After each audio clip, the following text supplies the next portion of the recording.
Commander Jack Hawkins stood on the bridge of the USS Gerald R. Ford, his eyes scanning the vast expanse of the Pacific Ocean. The carrier, a floating city of steel and determination, cut through the waves with unwavering purpose. Little did Jack know that this routine patrol would soon become the front line of humanity's first extraterrestrial encounter. "Sir, we're picking up some unusual readings on the long-range sensors," Lieutenant Sarah Chen reported, her voice tinged with confusion. Jack frowned, moving to her station.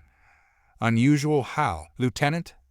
It's like nothing I've ever seen before.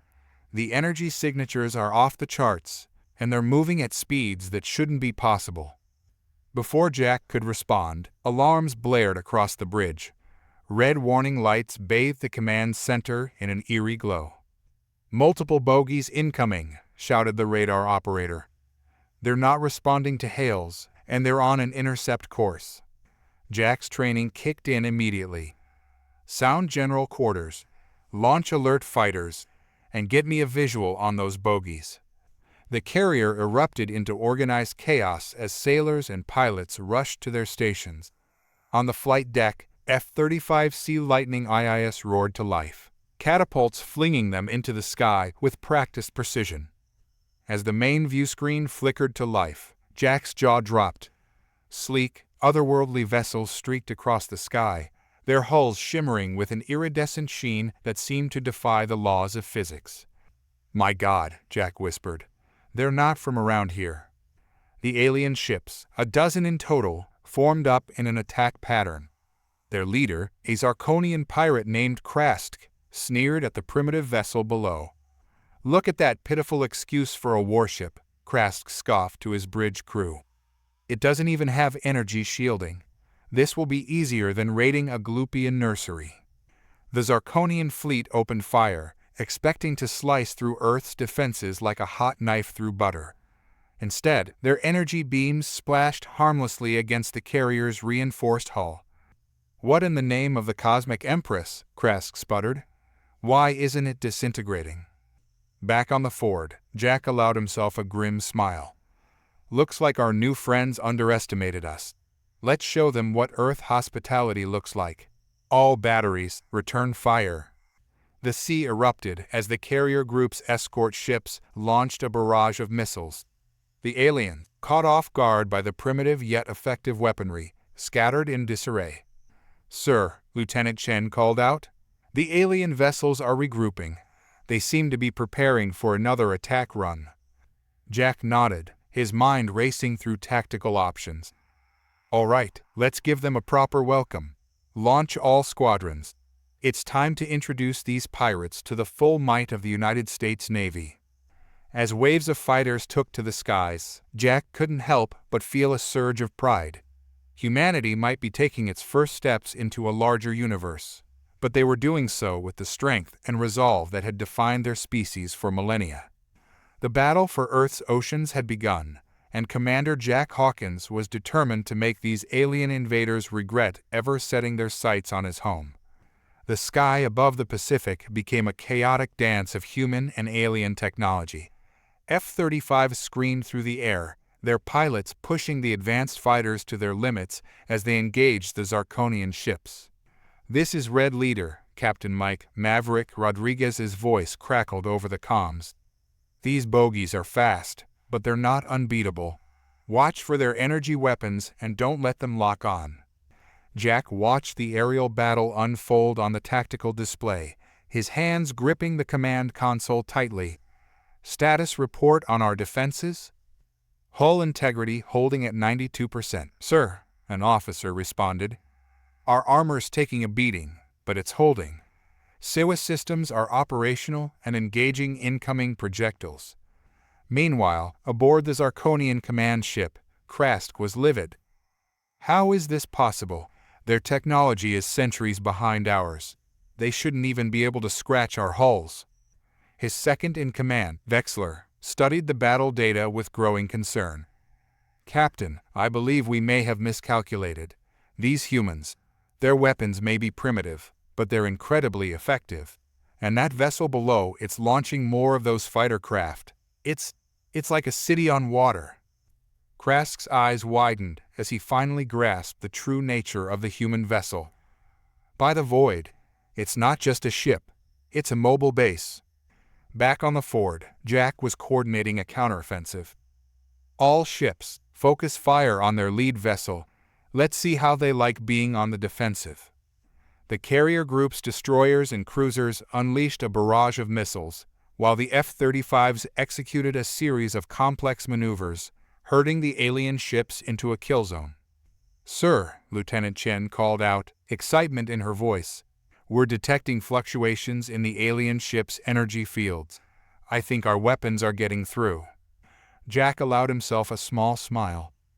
"Good. Keep the pressure on.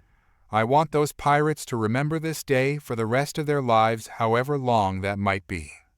In space, just beyond Earth's atmosphere, another Zar'konian ship watched the battle unfold. Its captain, Zar'konian, had been tasked with observing and reporting back to the pirate fleet. What she saw filled her with a mixture of awe and terror. "This can't be happening," Zar'konian muttered, recording every detail of the humans' surprising defense. "The scout reports said they were an easy target. How could we have been so wrong?"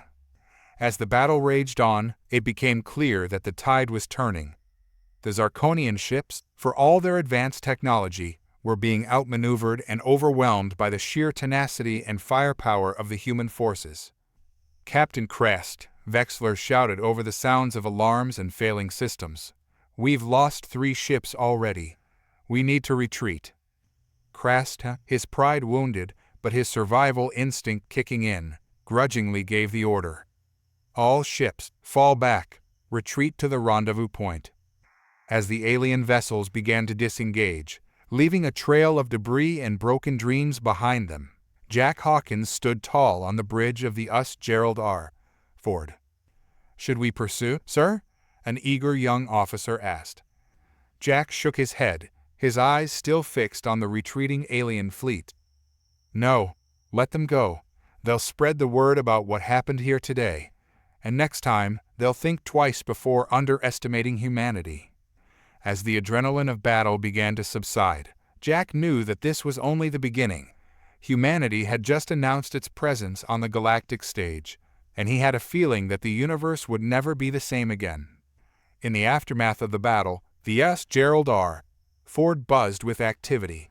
Damage control teams worked tirelessly to repair what little damage the alien weapons had inflicted, while intelligence officers pored over sensor data, desperate to glean any information about their mysterious attackers. Commander Jack Hawkins stood in the carrier's war room, surrounded by holographic displays of the recent engagement. Admiral Elena Reyes, the fleet commander, had just arrived via helicopter to assess the situation personally. "So, Commander," Admiral Reyes began, her voice steady despite the unprecedented nature of the event, "you're telling me we just fought off an alien invasion?" Jack nodded, his face grim. "Yes, ma'am. They came in fast and hard, clearly expecting an easy victory. What they got instead was a harsh lesson in human resilience." "And the wreckage?" "We've recovered what we could, Admiral. Our engineers are already studying it. Preliminary reports suggest their tech is advanced, but not insurmountably so. In some areas, we might even have the edge." Admiral Reyes raised an eyebrow. "Such as?" "Electronic warfare, for one," Jack explained. "Our ecom systems seem to play havoc with their targeting, and their armor, while impressive, couldn't stand up to our latest bunker-busting munitions." As they discussed the implications of the battle, alarms suddenly blared throughout the ship. Lieutenant Chen's voice came over the intercom, tight with urgency. "Commander, Admiral, we're detecting multiple atmospheric entries. Looks like our friends have called for backup." Jack and Admiral Reyes rushed to the bridge, where a holographic display showed dozens of new contacts descending from low orbit. "How many?" Jack demanded. Chen swallowed hard. "At least 50 ships, sir. Much larger than the ones we faced before." Admiral Reyes' face hardened. "They're not here to negotiate, are they, Commander?" Jack shook his head. "No, ma'am. I think they're here to finish what they started." As the new alien fleet approached, the humans could see that these ships were indeed different. Where the pirate vessels had been sleek and swift, these new arrivals were bulky, bristling with weapons. They moved with ominous purpose, spreading out to encircle the carrier group. "All hands, battle stations," Jack ordered, his voice carrying across the ship. "This is not a drill.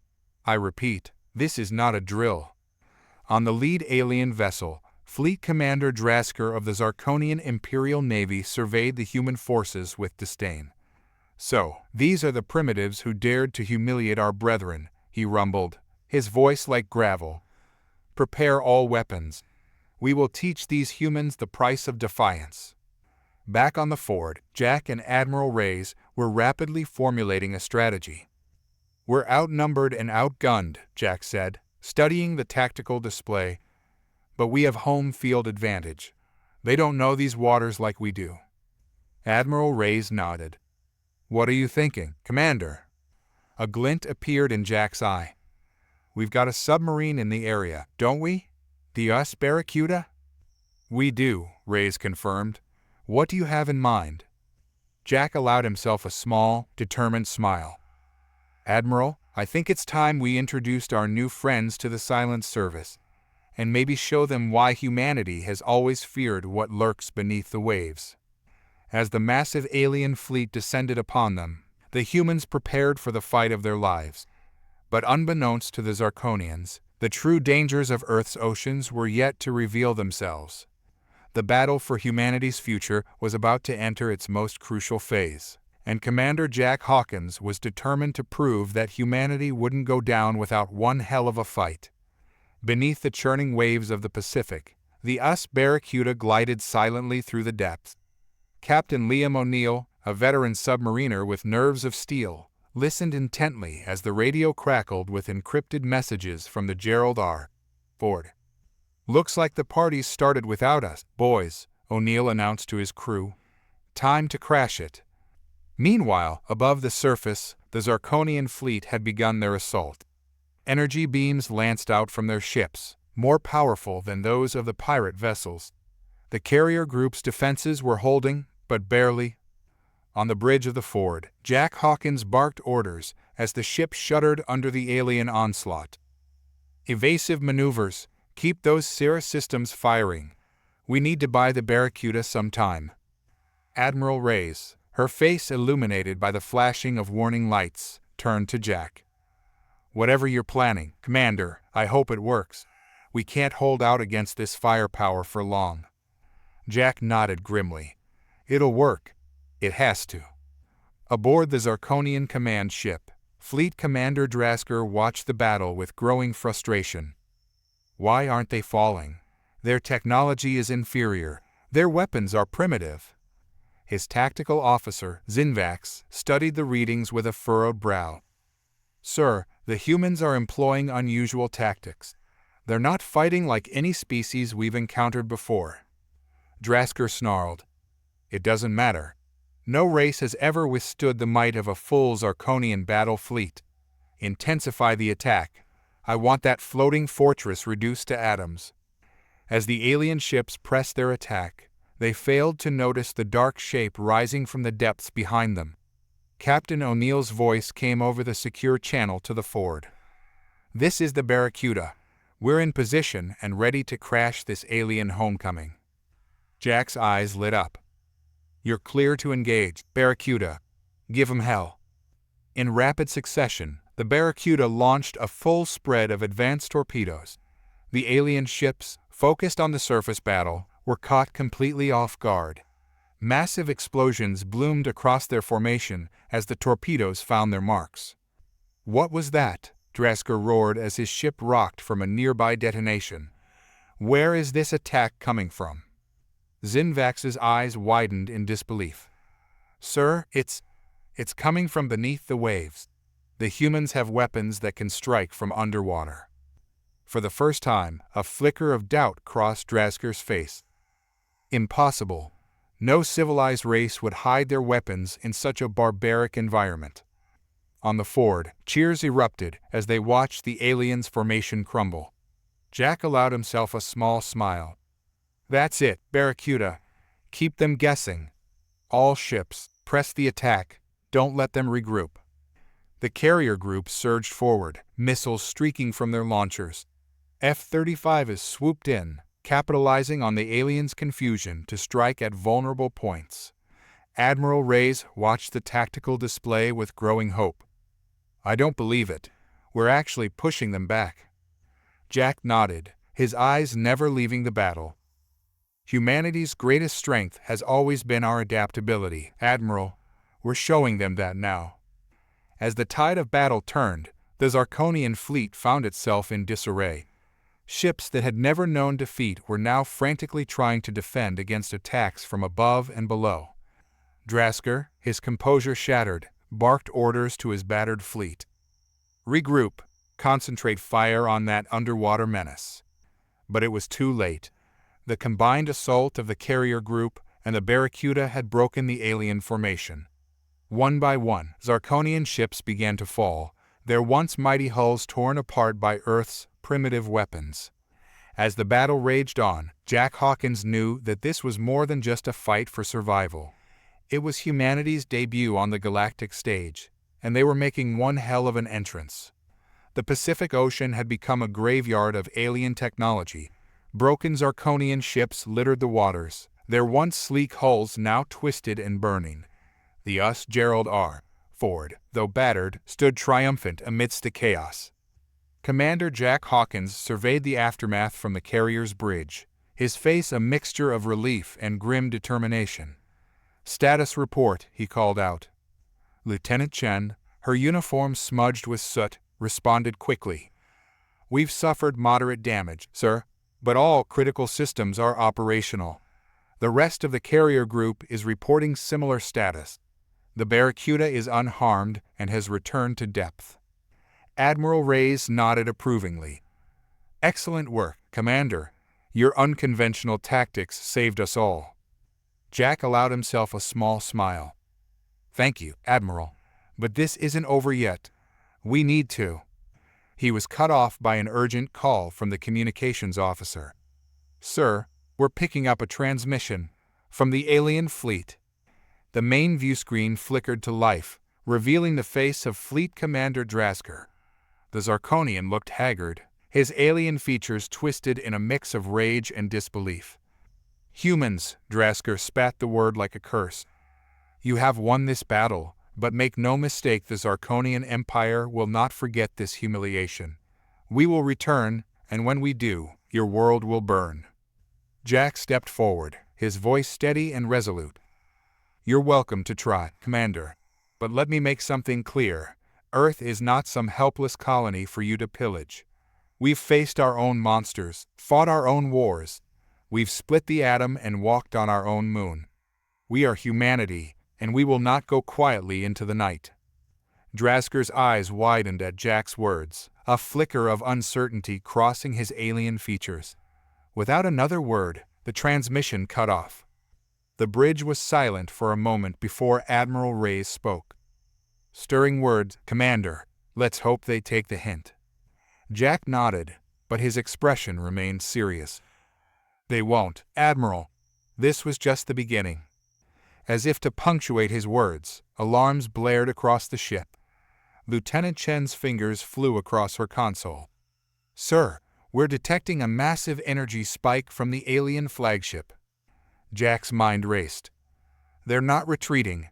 They're going to make a last stand. All hands, brace for impact." The Zar'konian flagship, its hull breached and systems failing, began to glow with an otherworldly light. It was clear that Drasker had activated some kind of self-destruct mechanism, hoping to take the human fleet with him. "Evasive maneuvers," Jack shouted. "Get us out of the blast radius." The Ford's engines roared to life, the massive carrier turning with surprising agility. But Jack knew they couldn't outrun the blast entirely. "All hands, brace for impact," he ordered, gripping the command console tightly. The alien flagship exploded in a blinding flash of light and energy. The shockwave hit the Ford like a hammer, sending crew members sprawling and shorting out systems across the ship. For a moment, everything was chaos. Emergency lights flickered, and the acrid smell of burnt electronics filled the air. Then, slowly, the ship stabilized. Jack pulled himself to his feet, helping Admiral raise up as well. "Damage report," he called out. Lieutenant Chen, nursing a cut on her forehead, responded. "Multiple systems damaged, sir, but the reactor is stable. We're still in the fight."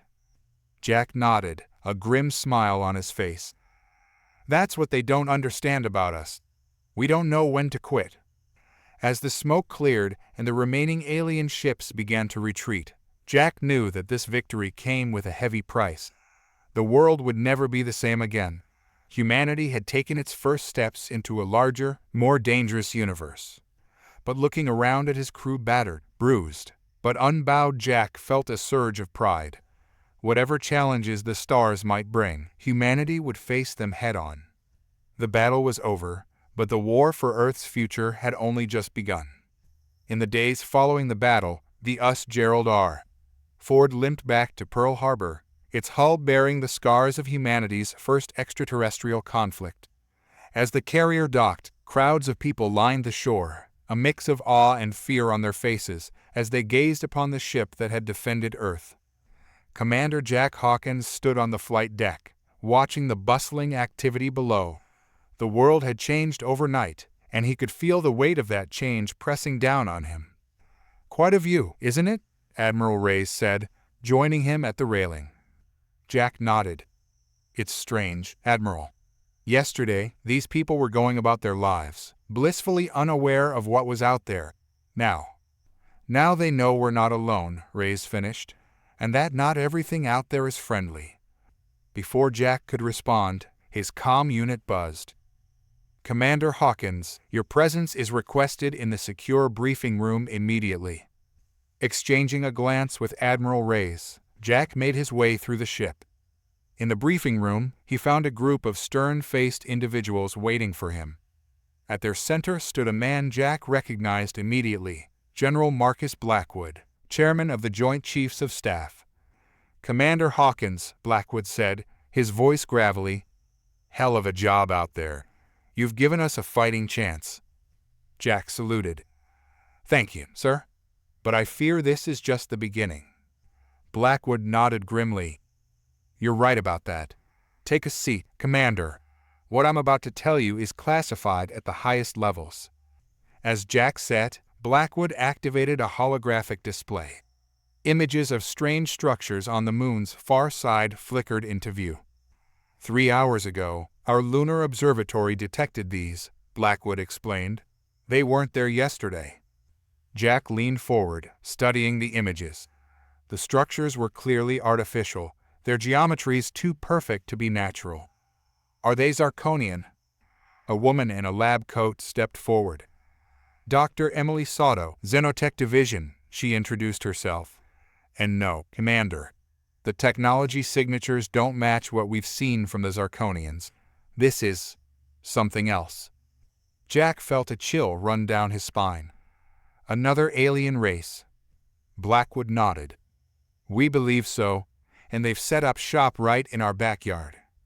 "But why?" Jack asked. "Why now?" Dr. Sato cleared her throat. "We have a theory about that. The energy released during your battle with the Zar'konians. It was massive. If we could detect it, other races certainly could too." "We lit up the cosmic billboard," Jack realized. "We announced our presence to the entire galaxy." "Exactly," Blackwood confirmed.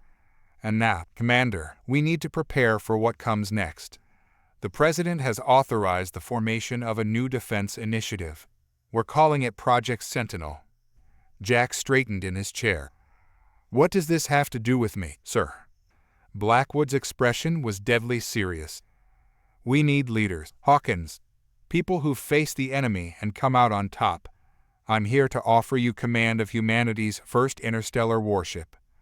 The room fell silent as Jack absorbed the magnitude of what was being offered. His mind raced with the implications, the responsibilities, the dangers. Finally, he spoke. "When do we start?" Blackwood allowed himself a small smile. "Immediately. The ship is already under construction in a secret facility. We're calling her the USS Defiant. As the briefing continued, Jack's thoughts turned to the vastness of space and the unknown challenges that awaited them. Humanity had won its first battle, but the war for their place among the stars was just beginning. And Commander Jack Hawkins would be at the forefront, ready to face whatever the galaxy might throw at them next. 6 months after the Battle of the Pacific, Commander Jack Hawkins stood in awe before the gleaming hull of the USS Defiant. The ship was a marvel of human ingenuity and reverse-engineered alien technology, a testament to how quickly humanity could adapt when pushed to the brink. "She's beautiful, isn't she?" Dr. Emily Sato said, joining Jack on the observation deck of the lunar shipyard. Jack nodded, his eyes tracing the sleek lines of the vessel. "Hard to believe we built her so quickly." "Necessity is the mother of invention," Emily replied, "and nothing says necessary quite like an alien invasion." As they discussed the ship's capabilities, an alarm blared through the facility. Red warning lights bathed the chamber in an eerie glow. "What's happening?" Jack demanded, already moving towards the command center. Emily checked her tablet, her face paling. "Multiple contacts detected entering the solar system. They're not Zar'konian, and they're heading straight for Earth." Jack broke into a run, Emily close behind. They burst into the command center to find it a hive of frantic activity. General Blackwood stood at the center, barking orders. "Hawkins, thank God you're here," Blackwood said as he spotted Jack. "We've got a situation." "I heard, sir. Unknown contacts inbound. What are we looking at?" Blackwood gestured to the main display. 7 ships, configuration unknown. They're not responding to hails, and they're moving fast. Jack studied the tactical readout, his mind racing. "The Defiant isn't fully crewed yet. We're not ready for a fight." "Ready or not, Commander, this is happening," Blackwood said grimly. "I'm giving you operational command of the Defiant. Your orders are to intercept and assess. If these are hostiles, you are authorized to engage." Jack straightened, feeling the weight of responsibility settle on his shoulders. "Understood, sir. Dr. Sato, I'll need you on board. Your expertise could be crucial." As they rushed to board the Defiant, Jack couldn't help but feel a mix of excitement and dread. This was what they had prepared for, but facing the unknown was always daunting. The ship's systems hummed to life as Jack took his place on the bridge. A skeleton crew manned the stations, each person hand-picked for this moment. "All stations, report in," Jack ordered. "Engineering ready, sir," came the response from below decks. "Weapon systems online," reported the tactical officer. "Navigation plotted and ready," added the helmsman. Jack took a deep breath. "All right, people, this is what we've trained for. Let's show these visitors what humanity is made of. Helm, take us out." The Defiant glided out of the lunar shipyard, its advanced engines propelling it towards the incoming alien fleet with breathtaking speed. As they approached the outer edges of the moon's orbit, the alien ships came into visual range. They were unlike anything Jack had ever seen, organic-looking vessels that seemed to pulse with an inner light. "Hail them again," Jack ordered. The communications officer shook his head. "No response, sir." "Wait. We're receiving a transmission, audio only." "Put it through," Jack said, tensing. A voice, unlike any human sound, filled the bridge. It was melodic yet discordant, beautiful and terrifying all at once. "Children of Earth," the voice said, each word seeming to carry layers of meaning. "We have watched. We have waited. Now we come to judge." Jack exchanged a worried glance with Dr. Sato. "This is Commander Jack Hawkins of the USS Defiant.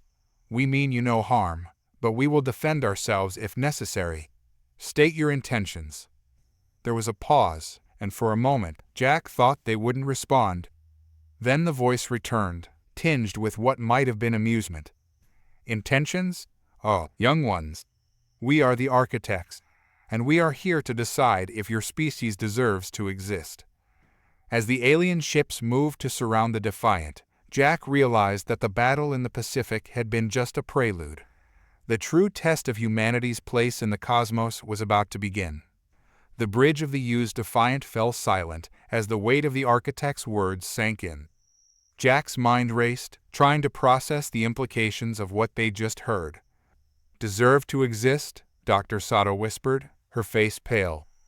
"Who are they to make that judgment?" Jack's jaw clenched. "No one," he said firmly. "Open a channel." As the comm officer complied, Jack stood tall, his voice clear and resolute. "This is Commander Hawkins. I don't know who you think you are, but humanity's right to exist isn't up for debate. We've fought for our survival against the darkness of space and the depths of our own nature. We've earned our place among the stars." There was a moment of silence before the alien voice responded, a hint of curiosity in its otherworldly tones. "Intriguing. Your species shows spirit. Perhaps this evaluation will be more interesting than we anticipated." Suddenly, the Defiant shuddered as if caught in an invisible grip. Alarms blared across the bridge. "Sir," the tactical officer shouted, "we're caught in some kind of tractor beam. They're pulling us in." Jack gripped the arms of his command chair. "All hands, brace for possible boarding action. Dr. Sato, any insights on their technology?" Emily shook her head, frustration evident on her face. "Nothing concrete. Their tech is so advanced it might as well be magic to us." As the Defiant was drawn closer to the largest of the alien ships, Jack made a decision. "We're not going in blind. Prep a boarding party. We're going to give these architects a proper human welcome." Within minutes, Jack led a small team to the airlock, each member armed and ready for anything. Dr. Sato insisted on joining, arguing that her expertise could be crucial. The airlock hissed open, revealing not the sterile corridor they expected, but a vast, organic-looking chamber that seemed to breathe and pulse with life. "My God," Emily breathed, her scientific curiosity overriding her fear. "It's like the ship itself is alive." As they cautiously entered the alien vessel, a figure materialized before them. It was vaguely humanoid, but its form shifted and flowed like liquid mercury. "Welcome, children of Earth," the being said, its voice the same as the one they'd heard earlier. "I am Zar'konian, emissary of the architects. Your trial begins now." Jack stepped forward, his hand never straying far from his weapon. "Trial? We've done nothing wrong. We were defending our home." Zar'konian's form rippled, perhaps in amusement. "This is not about right or wrong, Commander. It is about potential. The galaxy is a delicate ecosystem, and new species must be evaluated before they are allowed to join the cosmic community." "Allowed?" Jack's voice was tight with controlled anger. "We're not some science experiment. We're a sovereign species with rights." "Rights?" Zar'konian echoed. "An interesting concept. Perhaps you will have the chance to argue for these rights during your trial." Before Jack could respond, the chamber around them shimmered and changed. Suddenly, they found themselves in what appeared to be a vast courtroom, with towering beings of light looking down upon them. "The trial of humanity begins," a chorus of voices announced. "Commander Jack Hawkins, you will speak for your species. Prove to us why humanity deserves a place among the stars." Jack looked around at his team, seeing the mix of fear and determination on their faces. He thought of Earth, of all the people counting on him without even knowing it. He thought of humanity's long, troubled, but ultimately inspiring history. Taking a deep breath, Jack stepped forward. He didn't know what tests or challenges lay ahead, but he was determined to show these self-appointed cosmic judges exactly what humanity was made of. "All right," he said, his voice steady and resolute. "Let's begin." The cosmic courtroom hummed with an energy that made the hair on Jack's neck stand on end. The architects, beings of pure light and unfathomable power, loomed above them like living constellations.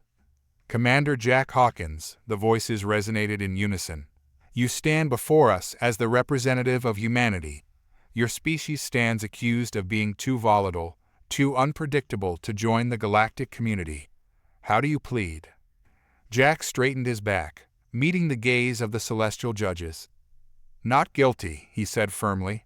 Humanity may be young, we may make mistakes, but our potential for growth and our capacity for good far outweigh our flaws. A ripple of what might have been amusement passed through the architects. Bold words, but words alone are not enough. We will test you, Commander. 3 trials you and your team must face. 3 opportunities to prove humanity's worth. Suddenly, the courtroom dissolved around them, reforming into a bleak, war-torn landscape. The air was thick with smoke, and the sound of distant explosions echoed across the desolate plain. Your first trial, the architects' voices boomed, is the trial of peace. Before you is a conflict that has raged for millennia between 2 alien races. You have 1 planetary rotation to broker a lasting peace. Fail, and this world burns. Begin. Jack turned to his team, his mind racing. Dr. Sato, I need you to analyze whatever data you can gather about these species. Lieutenant Chen, set up a secure communication post. The rest of you, fan out and gather intel. We need to understand this conflict before we can hope to stop it. As his team sprang into action, Jack approached what appeared to be a military outpost. The aliens inside were reptilian in nature, their scales glinting in the dim light of their bunker. I am Commander Hawkins of Earth, Jack announced. I'm here to help end this conflict. The alien leader, a battle-scarred veteran, laughed bitterly. End this war? Impossible. The Vreknar have been our enemies for generations. There can be no peace while they still breathe. Jack's mind flashed back to Earth's own history, to conflicts that seemed endless until someone took the first step towards reconciliation. What if I told you there was another way? A way to end the bloodshed without either side being annihilated. As Jack worked to gain the trust of one side, Dr. Sato made a breakthrough. Commander, she called out excitedly, I've analyzed the atmospheric data. The reason for this war is all a misunderstanding. Emily explained that generations ago, a natural disaster had altered the planet's atmosphere. The change was imperceptible to both species, but it had slowly affected their brain chemistry, amplifying aggression and suppressing empathy. Armed with this knowledge, Jack brought the leaders of both sides together. It wasn't easy. Centuries of hatred and mistrust don't disappear overnight. But as the hours ticked by, Jack's unwavering determination and humanity's unique perspective began to break through. You've been fighting an enemy that doesn't truly exist, Jack explained. The real enemy is the very air you breathe. But together, we can fix this. End this war, and pool your resources to cleanse your atmosphere. You don't have to be prisoners of your biology. As the planetary rotation neared its end, the unthinkable happened. The leaders of the warring races, moved by Jack's words and the evidence presented, agreed to a ceasefire. It was just the first step on a long road to peace, but it was more progress than had been made in centuries. The landscape shimmered and faded, returning them to the cosmic courtroom. The architects' voices rang out once more. Impressive, Commander Hawkins. You have passed the trial of peace, but 2 more trials await, each more challenging than the last. Prepare yourself, for the true test of humanity's worth is yet to come. Jack looked at his team, seeing the mix of exhaustion and determination on their faces. They had passed the first trial, but he knew the architects would not make the next ones easy. Whatever challenges lay ahead, Jack was resolved to show the cosmic judges the true strength of the human spirit.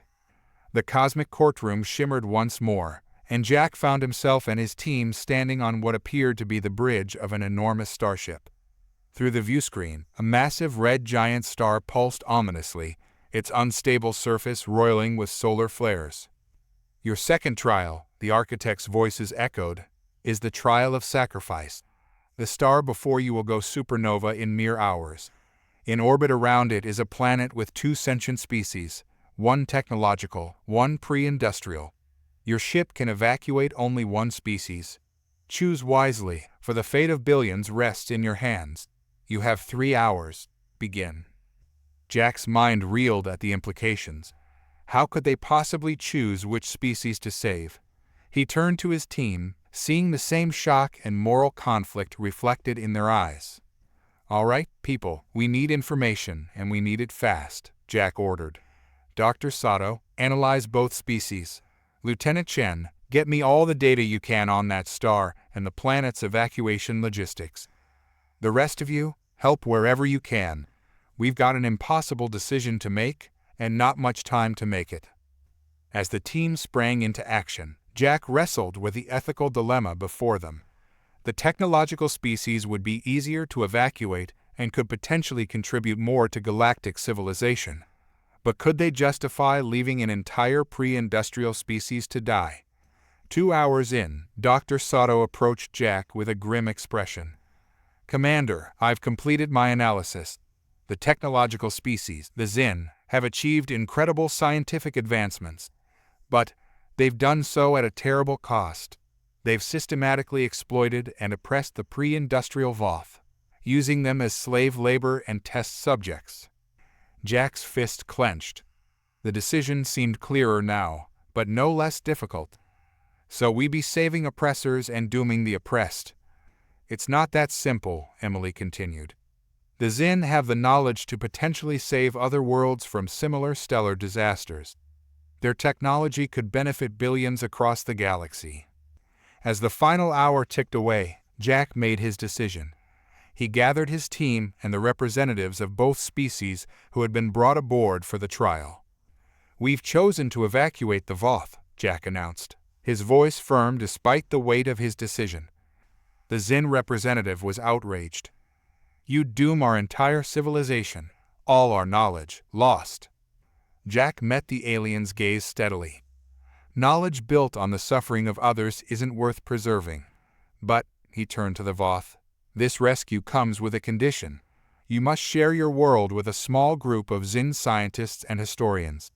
Learn from their knowledge, but never repeat their mistakes." As the evacuation began, Jack watched the Voth and the chosen Xin board the rescue ships. It wasn't a perfect solution, but it was the most human one he could devise, a chance for redemption, for a fresh start built on cooperation rather than exploitation. Just as the last ship cleared the system, the red giant exploded in a spectacular supernova. The shockwave raced towards them, and for a moment, Jack thought they had miscalculated. But before it could reach them, the scene faded away, and they were back in the cosmic courtroom. The architects' voices resonated once more. "You have faced an impossible choice and found a path that honors life and offers hope for redemption. The trial of sacrifice is past. But be warned, Commander Hawkins. The final trial will test not just your wisdom or your morality, but the very essence of what it means to be human." Jack looked at his team, seeing the toll of their ordeal etched on their faces. They had passed 2 grueling trials, but he knew the architects would have saved the most challenging test for last. Whatever came next, Jack was determined to prove that humanity deserved its place among the stars. As the cosmic courtroom began to shift once more, Jack steeled himself for the final, ultimate trial that would determine the fate of his entire species. The skies over Earth churned with activity as the massive alien fleet hung in low orbit, a breathtaking and terrifying sight that had billions glued to their screens. Commander Jack Hawkins stood on the observation deck of the newly christened Lunar Command, his eyes fixed on the swarm of ships that stretched from horizon to horizon. "Quite a sight, isn't it?" Admiral Reyes said, joining him at the viewport. 4 million refugees, all looking for a new home. Jack nodded, his face grim. "And we're the lucky ones who get to figure out where to put them all." The Exodite fleet had arrived 3 days ago, their massive arc ships appearing at the edge of the solar system in a brilliant flash of light. Their story was as tragic as it was incredible. Their home system had been consumed by a roving black hole, forcing them to flee across the galaxy. "The Unsecurity Council is convening in an hour," Reyes continued. "They want you there, Jack. You're the closest thing we have to an expert on alien relations." Jack couldn't help but chuckle at that. "Because I passed a few cosmic trials? I'm a naval officer, not a diplomat." "You're the man who proved humanity's worth to the architects," Reyes countered. "Like it or not, you're the face of human-alien relations now." As they made their way to the conference room, Jack's mind raced. The arrival of the Exodites had thrown the world into chaos. Some saw it as an opportunity, a chance to advance human technology and culture through peaceful exchange. Others viewed it as an invasion, a threat to human autonomy and resources. The conference room was a hive of activity when they arrived. Holographic displays showed real-time data on the refugee fleet, Earth's resources, and the growing unrest in major cities across the globe. Commander Hawkins, the UN-Secretary General, greeted him. "We need your insight. How do we handle this situation without causing global panic?" Jack took a deep breath, looking around at the expectant faces of Earth's leaders.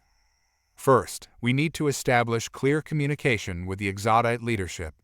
We need to understand their needs, their social structure, their technology. Second, we need a global initiative to prepare Earth's population for coexistence. Education programs, cultural exchange, the works. And if they have hostile intentions," a general interjected. "With respect, sir," Jack replied, "if they meant us harm, they could have opened fire the moment they arrived. They have us outgunned and outmatched. The fact that they're asking for help suggests their intentions are genuine." As the debate raged on, an aide rushed into the room, her face pale. "Sirs, we have a situation. One of the Exodite ships has broken formation. It's on a descent trajectory towards the Pacific Ocean." The room erupted into chaos, but Jack's training kicked in. "Where's it heading?" he demanded. The aide pulled up a holographic map. "Current trajectory puts it here, sir, the Mariana Trench." Jack's blood ran cold.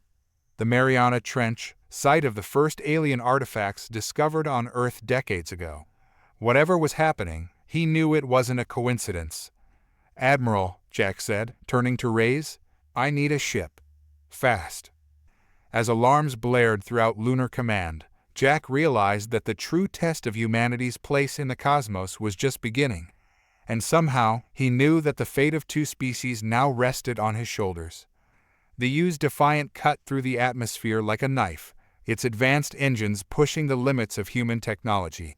Jack stood on the bridge, his eyes fixed on the holographic display, showing the descending Exodite ship. "Status report," he barked. Lieutenant Chen, her fingers dancing across the control panel, responded quickly. "The alien vessel has breached the ocean surface, sir. It's diving deep into the Mariana Trench. Our sensors can barely keep track of it." Jack's mind raced. Why would an alien refugee ship make a beeline for the deepest part of Earth's oceans? The artifacts found there years ago had been largely ignored by the scientific community, dismissed as natural formations.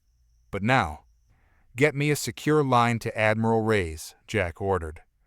As the Admiral's hologram flickered to life, Jack wasted no time. "Admiral, I need everything we have on the Mariana Trench discoveries. Every scrap of data, every theory, no matter how wild." Reyes' eyebrows shot up. "That's highly classified. Jack, what's going on?"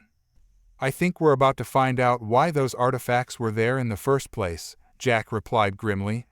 "And I have a feeling it's connected to our new guests." As the Defiant approached the dive site, Jack made a decision. "Prep the Nautilus," he commanded, referring to the ship's advanced deep-sea exploration vehicle. "I'm going down there myself." The next hour was a blur of activity. Jack found himself in the Nautilus, descending into the inky blackness of the Mariana Trench. Dr. Emily Sato, the xenobiologist who had been crucial during the architect trials, insisted on joining him. "If we're making first contact in the depths, you'll need my expertise," she had argued. Jack couldn't disagree. As they plunged deeper, the Nautilus's advanced sensors picked up the alien ship. It had come to rest near the bottom of the trench, next to what appeared to be a massive structure. "My God," Emily breathed, her eyes wide as she stared at the sensor readings.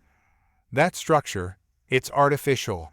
And ancient, really ancient." Before Jack could respond, a beam of light shot out from the structure, enveloping both the Exodite ship and the Nautilus. Jack felt a moment of weightlessness, and then, They were somewhere else. The Nautilus floated in what appeared to be a massive underwater hangar, brightly lit and filled with technology beyond human understanding. The Exodite ship hovered nearby, its hull opening to reveal a group of aliens. The Exodites were tall, willowy creatures with iridescent skin and large, expressive eyes. One of them stepped forward, its gaze fixed on Jack. "Greetings, humans," it said, its voice resonating directly in Jack's mind. "We apologize for the deception, but we had to be sure. I am Zara, last of the Guardians, and we need your help." Jack's hand hovered over the Nautilus's weapons controls. "Help with what, exactly?" Zara's eyes seemed to shimmer with urgency. "To prevent the end of all things, the threat that drove us from our home. It was no natural phenomenon. Something ancient has awakened, something that threatens not just our peoples, but the entire galaxy." As Jack absorbed this information, alarms blared from the Nautilus's console. On the surface, the Exodite fleet was moving, forming a defensive perimeter around Earth. "It's already begun," Zara said, fear evident in her mental voice. "The Shadowkin have found us, and Earth is about to become the battleground for a war that has raged for millennia." Jack realized that the refugee crisis was just the tip of the iceberg. Humanity had unwittingly stumbled onto a cosmic chessboard, and the next move could determine the fate of not just Earth, but the entire galaxy. Jack's mind reeled as he tried to process Zara's words. A war that had raged for millennia, an ancient threat to the galaxy? It was almost too much to comprehend. "I need more information," Jack said firmly, his years of military training kicking in. "Who are the Shadowkin? What is this threat you're talking about?" Zara's large eyes blinked slowly. "The Shadowkin were our brethren. Long ago, our species discovered something we should not have. A technology left behind by those we call the precursors. It offered unimaginable power, but at a terrible cost." As Zara spoke, holographic images appeared in the air around them, showing scenes of an ancient and advanced civilization. "Some of us wanted to use this power to reshape the galaxy as they saw fit. Others, like myself, saw the danger. We became the Guardians, sworn to protect the galaxy from this threat.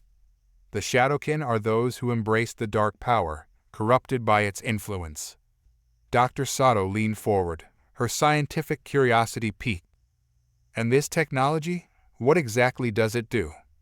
Zara's mental voice took on a grave tone. "It allows for the manipulation of reality itself. Space, time, matter, all become malleable. But using it damages the very fabric of the universe. Unchecked, it could unravel all of existence." Jack's hand clenched into a fist. "And now this threat has followed you to Earth?" "Yes," Zara confirmed. "We came here because our legends spoke of Earth as a nexus point, a place where the barriers between realities are thin. We hope to find a way to stop the Shadowkin once and for all." Suddenly, the entire structure shuddered. Alarms blared from both the Nautilus and the alien technology around them.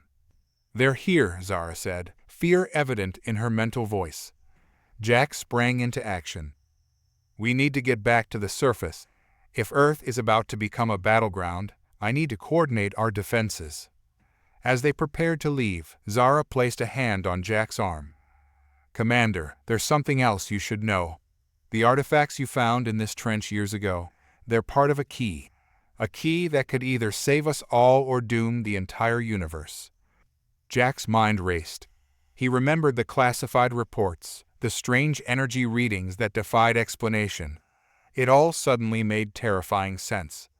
"All right," Jack said, his voice filled with determination.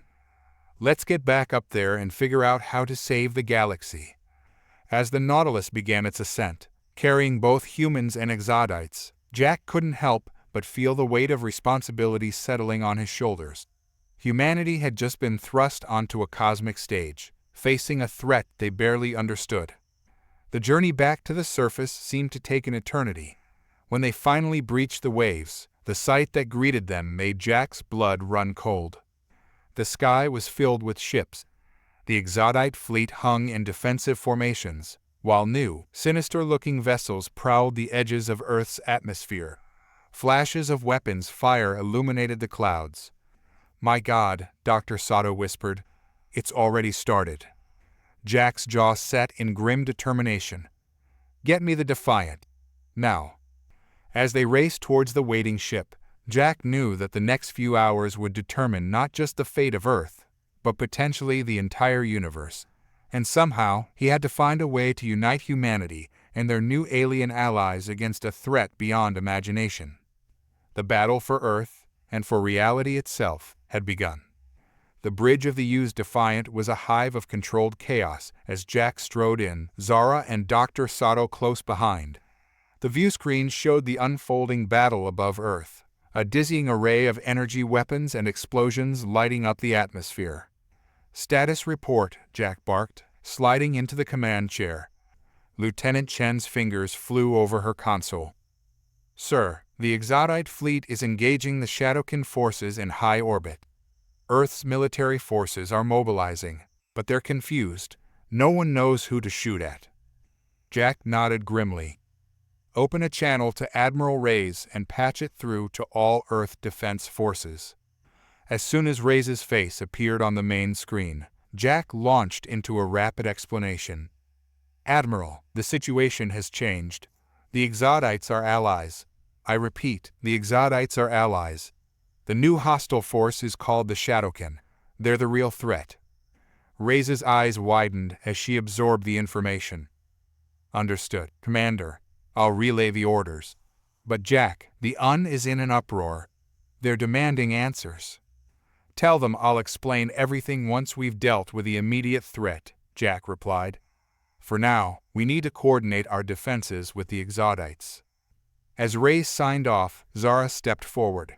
Her mental voice resonated with urgency. "Commander, we don't have much time. The Shadowkin will be searching for the key, if they find it before we do." Jack turned to Dr. Sato. "Emily, I need you to work with Zara. Go through all our data on the Mariana Trench artifacts. Find out what this key is and how we can use it."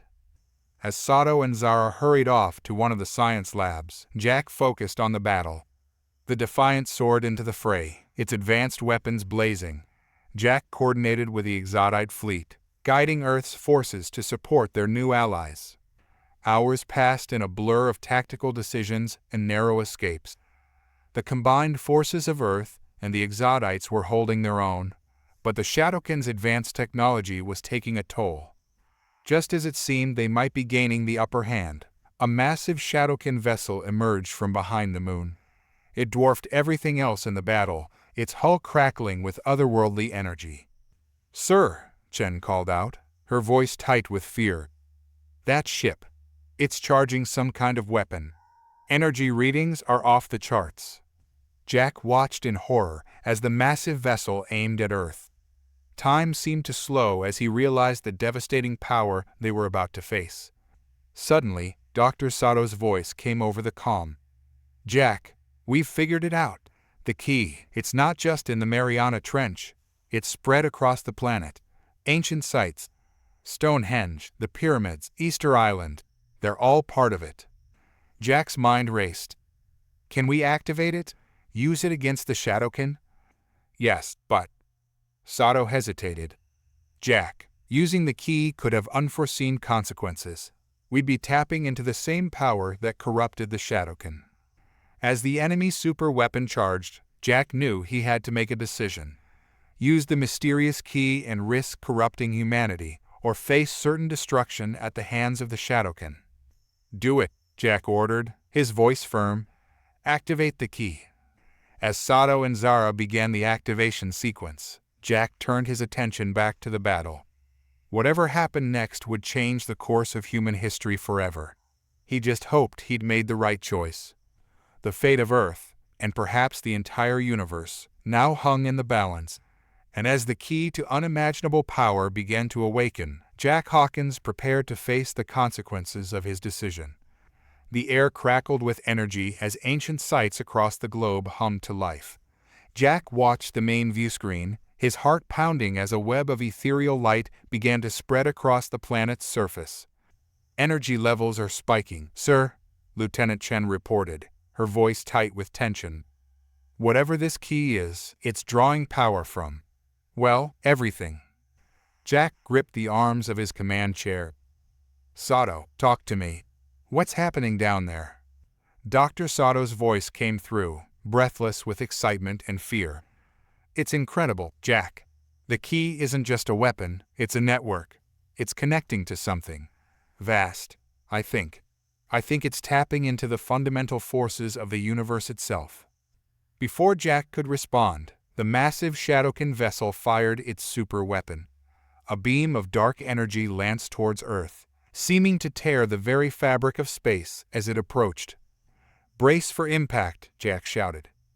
But the impact never came. As the beam reached Earth's atmosphere, it collided with the web of light emanating from the planet. The two forces met in a spectacular display of cosmic power, canceling each other out in a shockwave that rocked every ship in orbit. By the Guardians, Zara's mental voice resonated with awe. The Precursor's defense system. It actually worked. Jack allowed himself a moment of relief before refocusing. Can we use this network offensively? Turn it against the Shadowkin? I think so, Sato replied. But Jack, the power we're dealing with here, it's beyond anything we've ever encountered. One wrong move, and we could tear a hole in reality itself. Jack's jaw clenched. The responsibility weighed heavily on him, but he knew they had no choice. Do it. But be careful. We're not here to destroy the universe, just to save it. As Sato and Zara worked to harness the key's power, the battle in orbit intensified. The Shadowkin, realizing the threat the awakened key posed, threw everything they had at Earth's defenses. Jack coordinated the combined human and exotic forces, using every trick and tactic he'd ever learned. Ships danced and died in the void, energy weapons flashed, and missiles left trails of fire across the sky. Just when it seemed they might be overwhelmed, Sato's voice rang out triumphantly. We've got it, Jack. We can channel the key's energy through the Defiant. You'll have to get close to the Shadowkin command ship. Understood, Jack replied, a grim smile on his face. Helm, set a course for that monstrosity. All power to engines and shields. We've got one shot at this. The Defiant surged forward, weaving through the chaos of battle.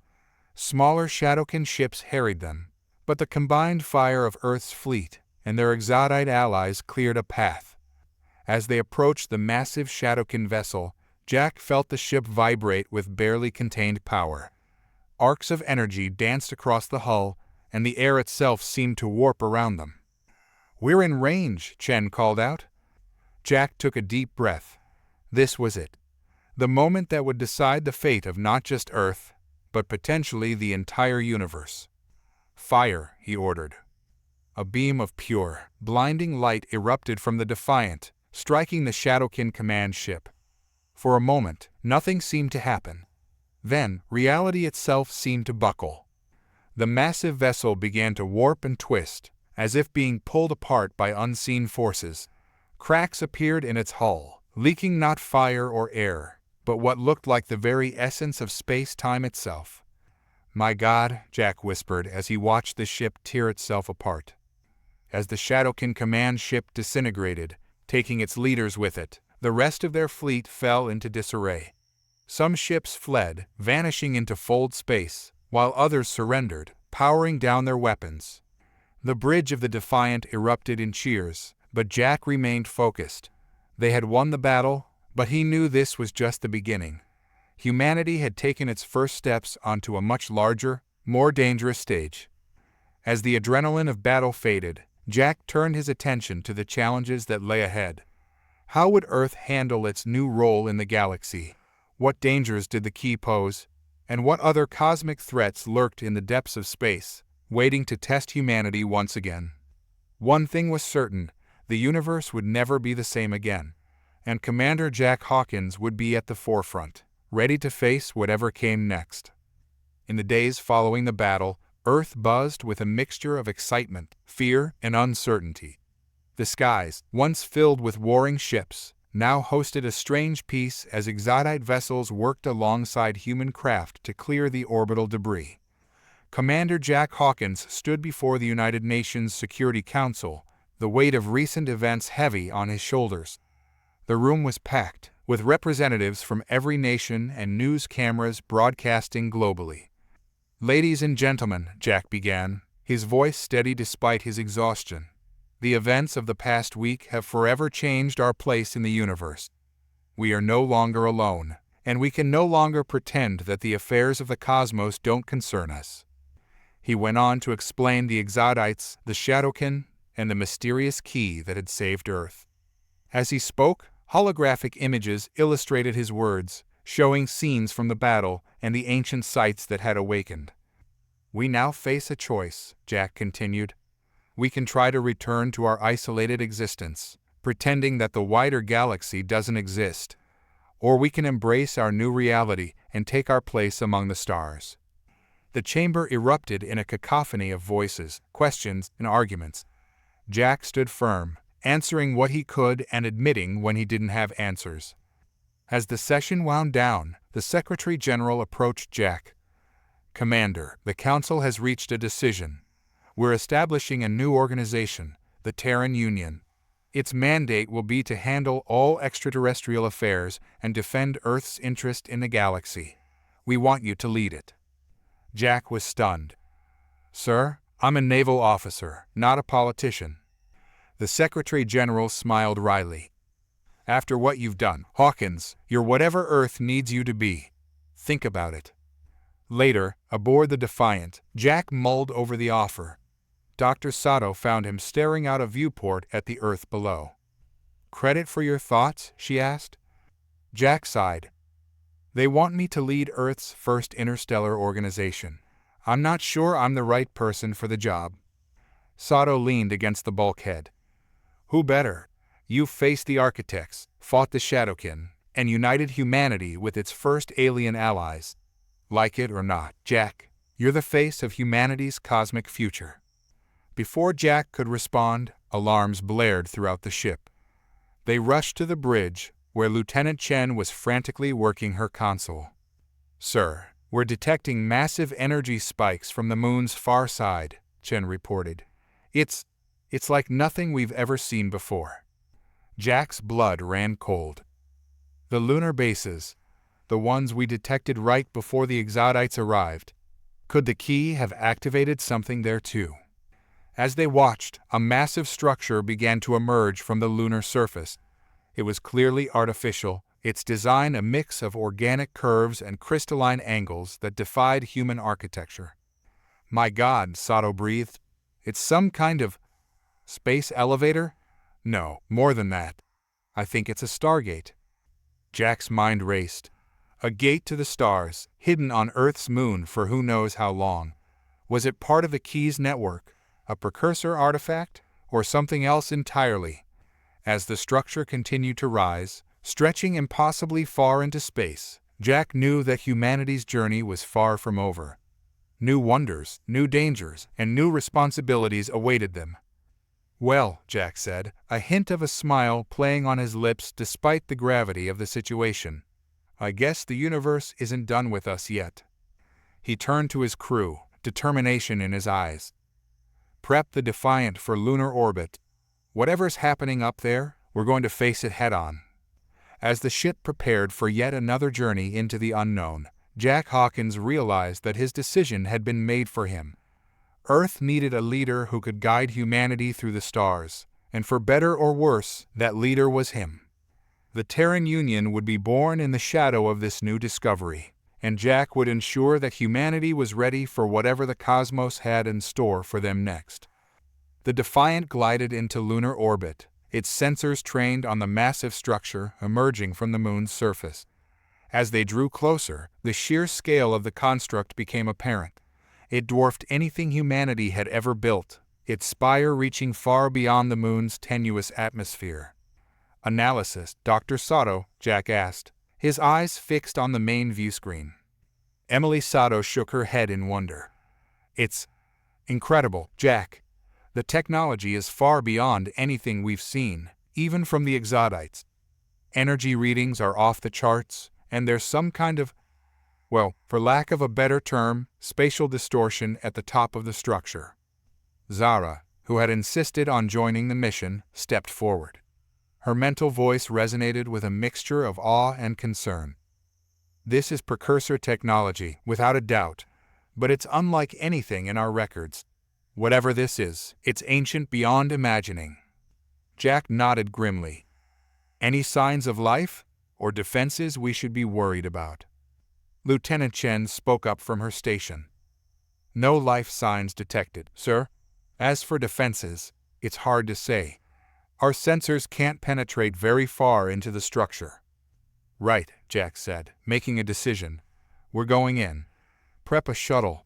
Dr. Sato, Zara, you're with me. Lieutenant Chen, you have the con. Keep the Defiant at a safe distance, but be ready to extract us at a moment's notice.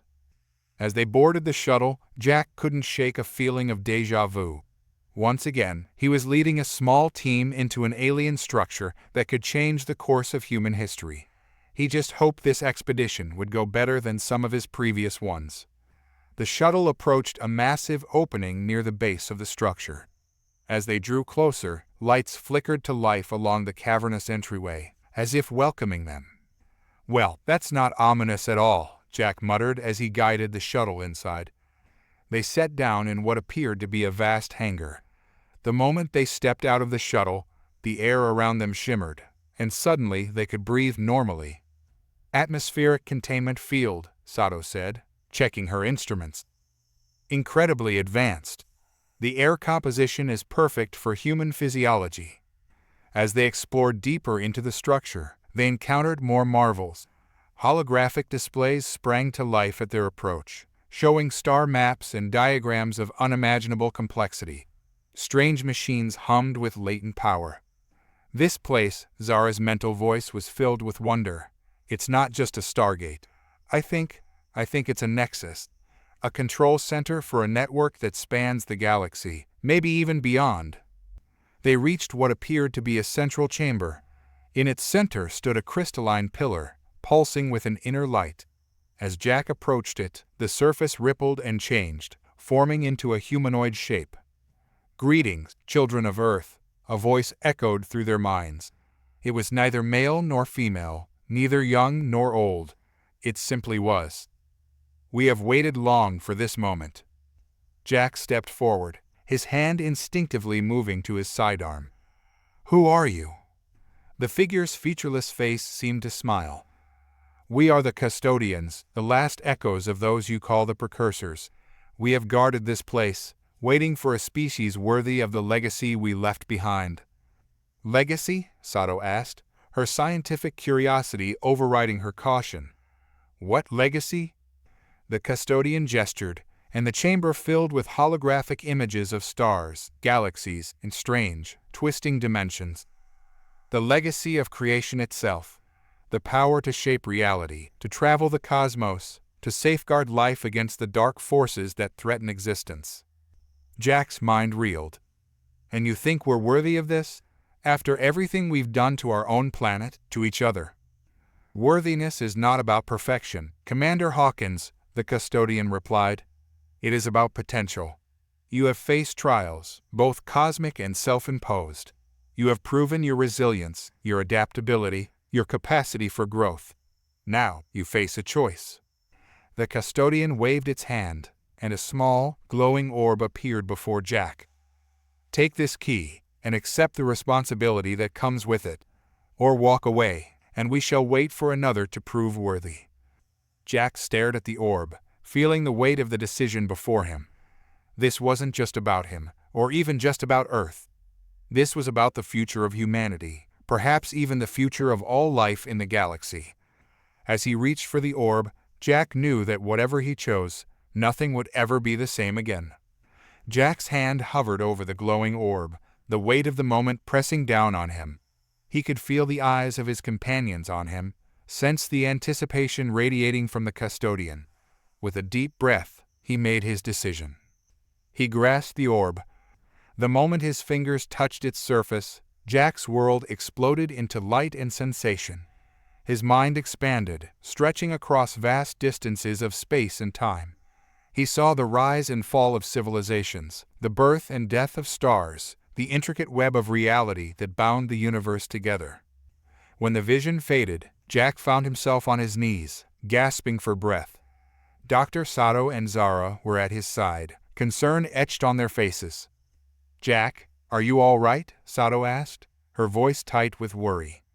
He nodded, slowly getting to his feet. "I'm fine. I saw." "You saw the truth of our existence," the custodian said.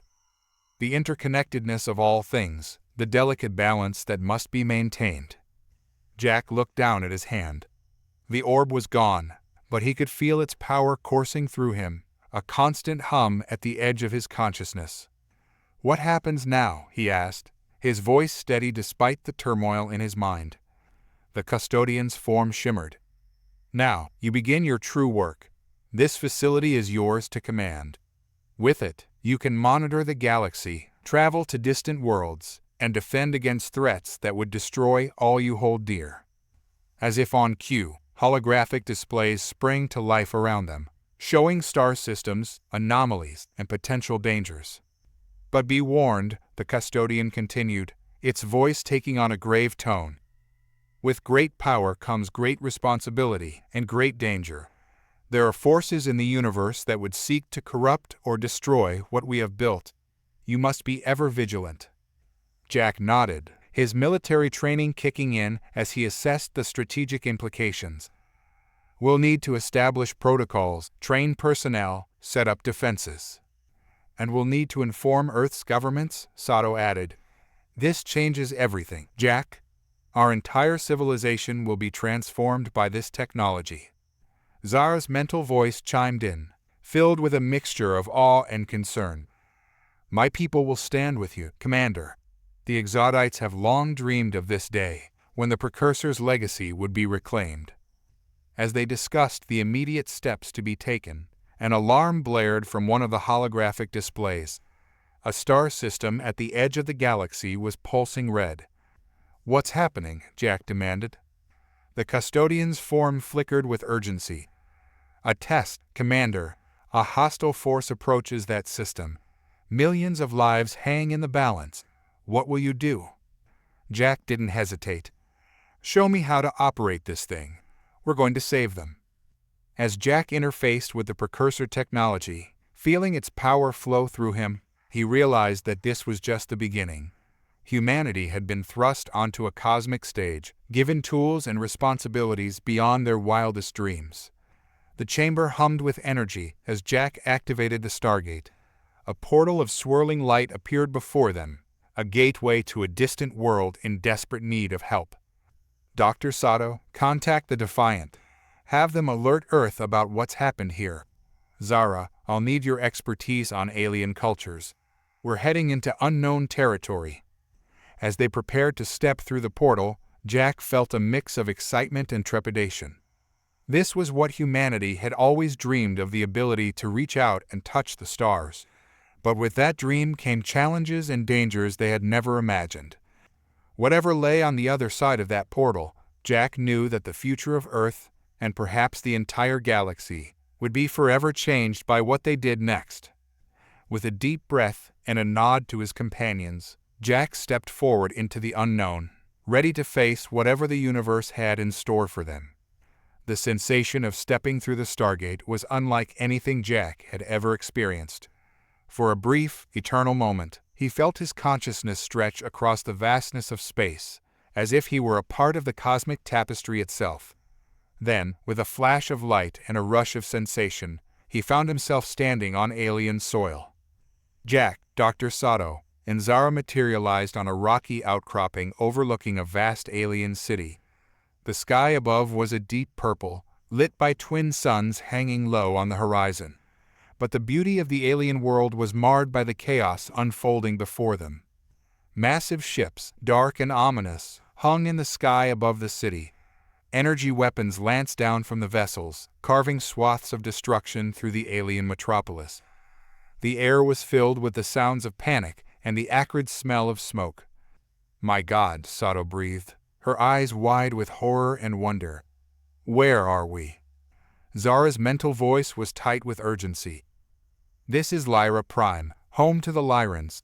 They're a peaceful species, known for their advancements in art and philosophy. They have no significant military presence." Jack's jaw clenched as he surveyed the scene. "Well, they're about to get one. We need to find whoever's in charge and coordinate a defense." As they made their way down towards the city, Jack felt the power of the precursor key thrumming through him. Somehow, he knew he could tap into it, use it to protect this world. But the custodian's warning echoed in his mind: with great power comes great danger.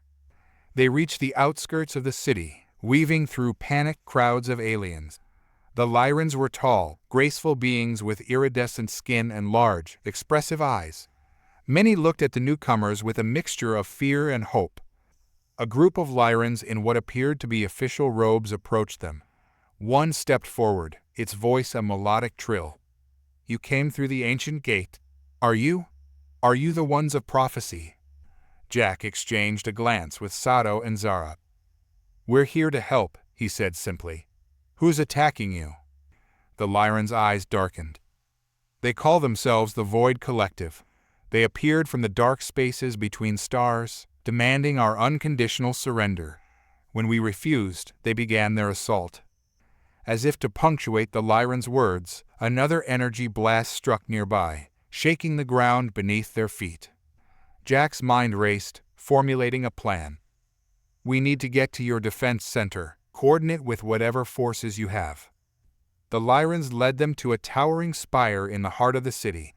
Inside, Jack found himself in what looked like a command center, though the technology was clearly geared more towards art and communication than warfare. As Jack interfaced with the Lyran systems, using his newfound connection to the precursor technology to bridge the gap, he began to formulate a strategy. The Void Collective ships were powerful, but they had a fatal flaw: they were unprepared for resistance. Dr. Sato, work with the Lyrans to repurpose their communication arrays into a defense grid. Zara, I need you to reach out to any nearby Exodite forces. We're going to need backup. As his team sprang into action, Jack closed his eyes, reaching out with his mind to touch the precursor key's power. He felt the energy flow through him, connecting him to the very fabric of space-time around the planet. With a thought, he created a shield around Lyra Prime, a shimmering barrier of energy that deflected the Void Collective's attacks. The invaders, caught off guard by this sudden defense, faltered in their assault. But Jack knew the shield wouldn't hold forever. As Sato's improvised defense grid came online and Zara's call for help went out, he prepared for the real battle.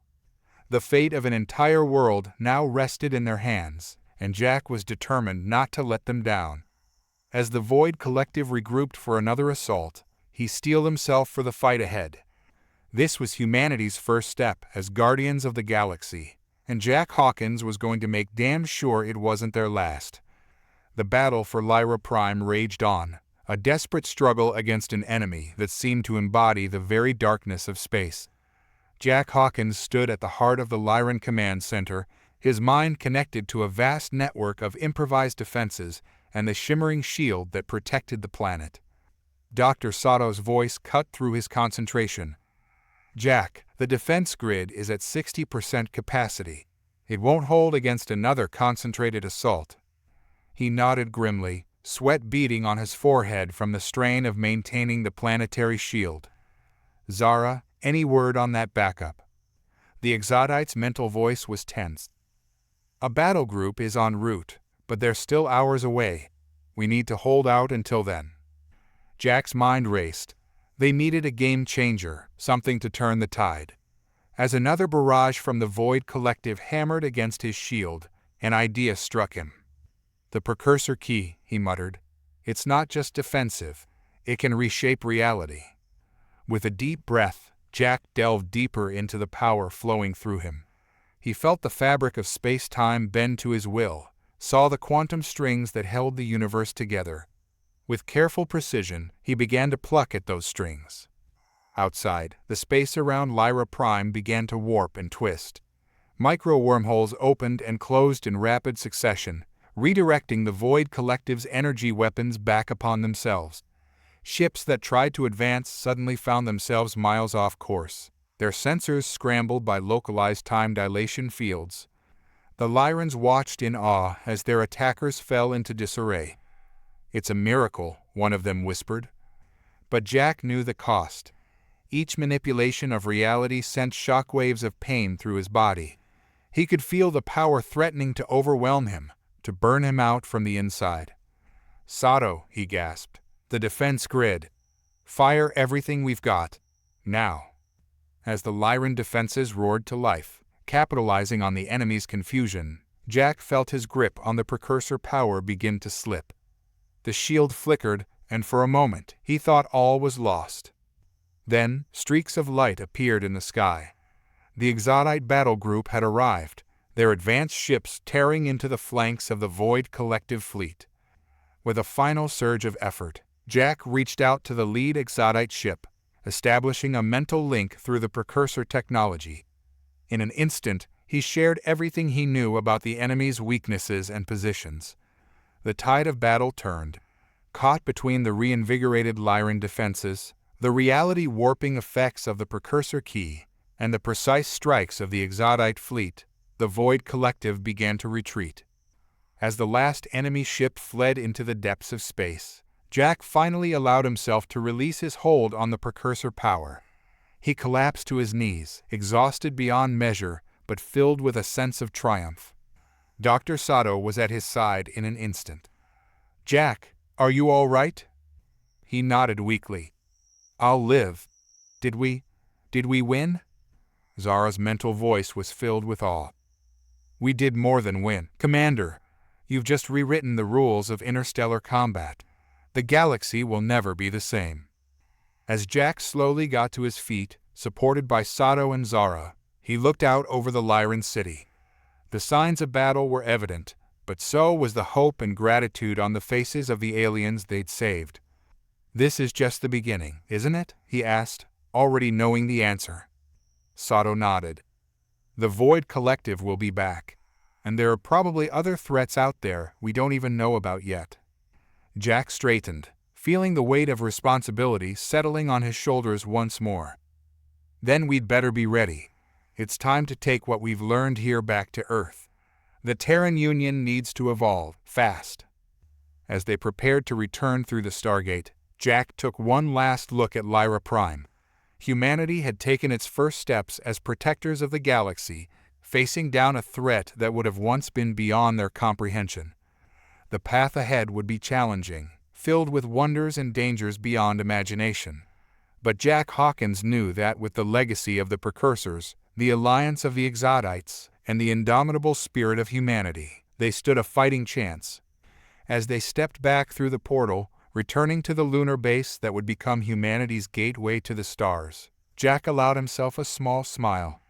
The universe had thrown its first real challenge at Earth, and they had risen to meet it. Whatever came next, he knew one thing for certain: humanity was ready to take its place among the stars. Commander Jack Hawkins stood at the viewport of the Lunar Command Center, his eyes fixed on the blue marble of Earth hanging in the void. 5 years had passed since humanity had taken its place among the stars, 5 years of incredible advancements and harrowing challenges. Admiring the view, "Commander?" Admiral Elena Reyes asked, joining him at the window. Jack nodded, a small smile playing on his lips. "Never gets old, does it? Hard to believe how much has changed." Before Reyes could respond, alarms blared throughout the facility. Lieutenant Chen's voice came over the comms, tight with urgency. "Commander, Admiral, we have a situation. Multiple unauthorized launches detected from Earth's surface. They're on an intercept course with the command center." Jack's mind raced. "Unauthorized launches? From where?" "Sir, they're ours. Earth Defense Force vessels, but they're not responding to hails." Jack and Reyes exchanged a look of disbelief before springing into action. They rushed to the command center, where holographic displays showed the approaching ships. "What the hell is going on?" Jack demanded. A new voice answered, cold and firm. What's going on, Commander Hawkins? Is the reclamation of humanity's destiny. Jack turned to see General Marcus Blackwood striding into the room, flanked by armed soldiers. The general's face was a mask of determination. "Marcus, what are you doing?" Reyes asked, her hand instinctively moving to her sidearm. Blackwood's eyes narrowed. "Saving our species from itself, Elena. We've become too dependent on alien technology, too entangled in cosmic affairs that we barely understand. It's time to put Earth first." Jack felt a chill run down his spine. He reached out with his mind, trying to tap into the precursor key's power that had become as much a part of him as his own heartbeat. But something was wrong. The familiar energy was muted, distant. Blackwood smiled coldly, holding up a device. "Looking for this, Hawkins?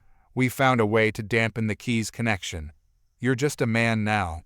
A man who's about to be relieved of duty." As Blackwood's soldiers moved to secure the command center, Jack's mind raced. This wasn't just a coup. It was a fundamental shift in humanity's cosmic position. If Blackwood and his followers gained control of the precursor technology, the delicate balance they'd worked so hard to maintain would be shattered. "You don't know what you're doing, Marcus," Jack said, his voice low and urgent. "The responsibilities we've taken on, the alliances we've forged. You can't just throw that away." Blackwood's face hardened. "We can, and we will. Earth will forge its own path among the stars, without bowing to alien interests or cosmic mumbo-jumbo. And you, Hawkins, are going to help us do it, willingly or not." As the general raised his weapon, Jack knew he had seconds to act. His eyes met Reyes's, a silent understanding passing between them. Whatever happened next, they couldn't let Earth become a tyrannical superpower. The fate of not just their planet, but the entire galaxy, hung in the balance. With a subtle nod to Reyes, Jack prepared to make his move. The next few moments would determine the course of human history, and he was damned if he was going to let it be written by fear and paranoia. The battle for humanity's soul was about to begin, and Jack Hawkins found himself, once again, at the center of a cosmic storm. In the split second before Blackwood could fire, Jack acted. He dove for cover, pulling Reyes with him as chaos erupted in the command center. Alarms blared, and the sounds of struggle filled the air. "Chen," Jack shouted over the commotion. "Initiate Protocol Omega." Lieutenant Chen's fingers flew over her console. Suddenly, the lights in the command center flickered, and a low hum filled the air. Blackwood's dampening device sparked and sputtered. Jack felt the familiar surge of the precursor key's power flooding back into him. With a thought, he erected an energy barrier between his team and Blackwood's forces. "You always were too clever for your own good, Hawkins," Blackwood snarled, his face contorted with rage. Jack stood, his eyes glowing with otherworldly energy. "This isn't about cleverness, Marcus. It's about responsibility. The power we wield, the alliances we've forged, they're not just for Earth's benefit. We're part of something greater now." As Jack spoke, he reached out with his mind, connecting to the lunar base's systems. He could sense the approaching Earth Defense Force ships, feel the confusion and determination of their crews. "Admiral," Jack said, his voice tight with concentration, "we need to evacuate. Get as many loyal personnel as you can to the hangar bay." Reyes nodded, already moving. "What about you?" "I'll hold them off. Go." As Reyes and Chen led the evacuation, Jack faced Blackwood. The general's forces were regrouping, bringing heavier weapons to bear against Jack's energy barrier. "You're making a mistake, Marcus," Jack tried one last time. "The galaxy is full of wonders and terrors beyond imagination. Earth needs allies, not enemies."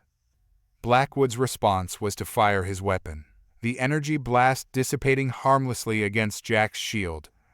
"What Earth needs is strength. We won't be pawns in some cosmic game."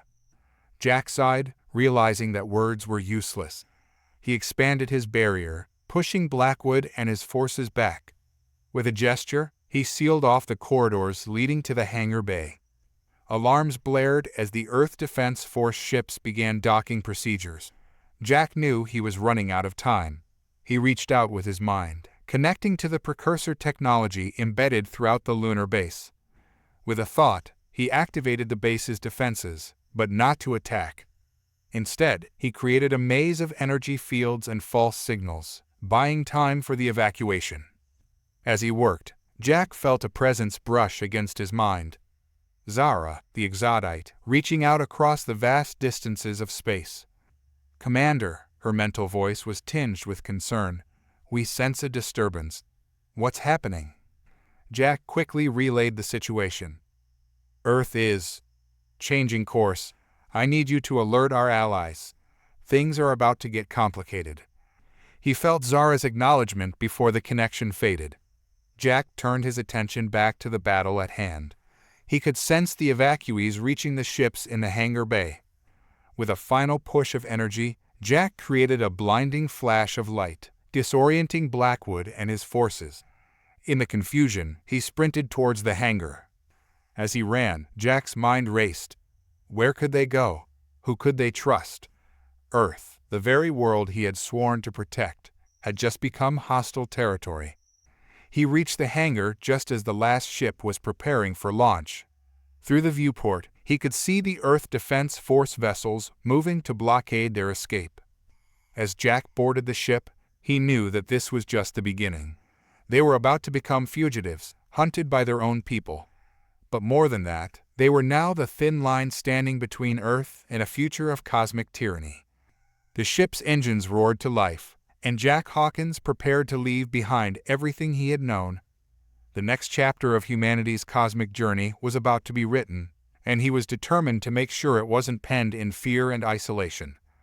As they blasted away from the lunar base, Jack allowed himself one last look at the Earth, beautiful and fragile in the void.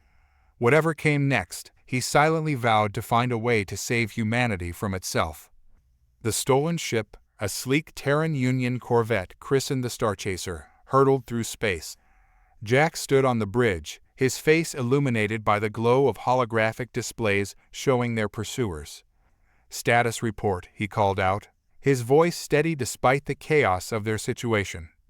Lieutenant Chen, who had managed to join the escape, responded from her makeshift tactical station. "3 Earth Defense Force destroyers on our tail, sir. They're charging weapons." Jack nodded grimly. "Evasive maneuvers. Set course for the Aldebaran system. We have allies there." As the Starchaser weaved through space, narrowly avoiding energy blasts from their pursuers, Jack felt the weight of their situation settling on his shoulders. They were fugitives now, branded as traitors by the very government they had sworn to serve. Admiral Reyes approached, her face a mask of concern. "Jack, we need a plan. We can't run forever." "I know," Jack replied, his mind racing. "First, we need to regroup, gather information. Then we'll—" He was cut off by a violent shudder that rocked the ship. Alarms blared as Chen called out, "Direct hit to our starboard engine. We're losing power." Jack closed his eyes, reaching out with his mind to connect with the precursor key's power. He could feel the damage to the ship, sense the pursuing vessels closing in. With a thought, he created a localized fold in space-time, enveloping the Starchaser. "Hold on to something," he shouted. The universe seemed to twist around them. For a moment, everyone on the bridge felt as if they were being stretched and compressed simultaneously. Then, with a flash of light, they emerged in a different part of space. Chen's eyes widened as she checked their position. "Sir, we're in the Proxima Centauri system. How did we—" Jack slumped against a console, drained from the effort. "A little trick I've been working on, but it's not something I can do often. We need to find a place to lay low, make repairs." Reyes nodded, already moving to the communications array.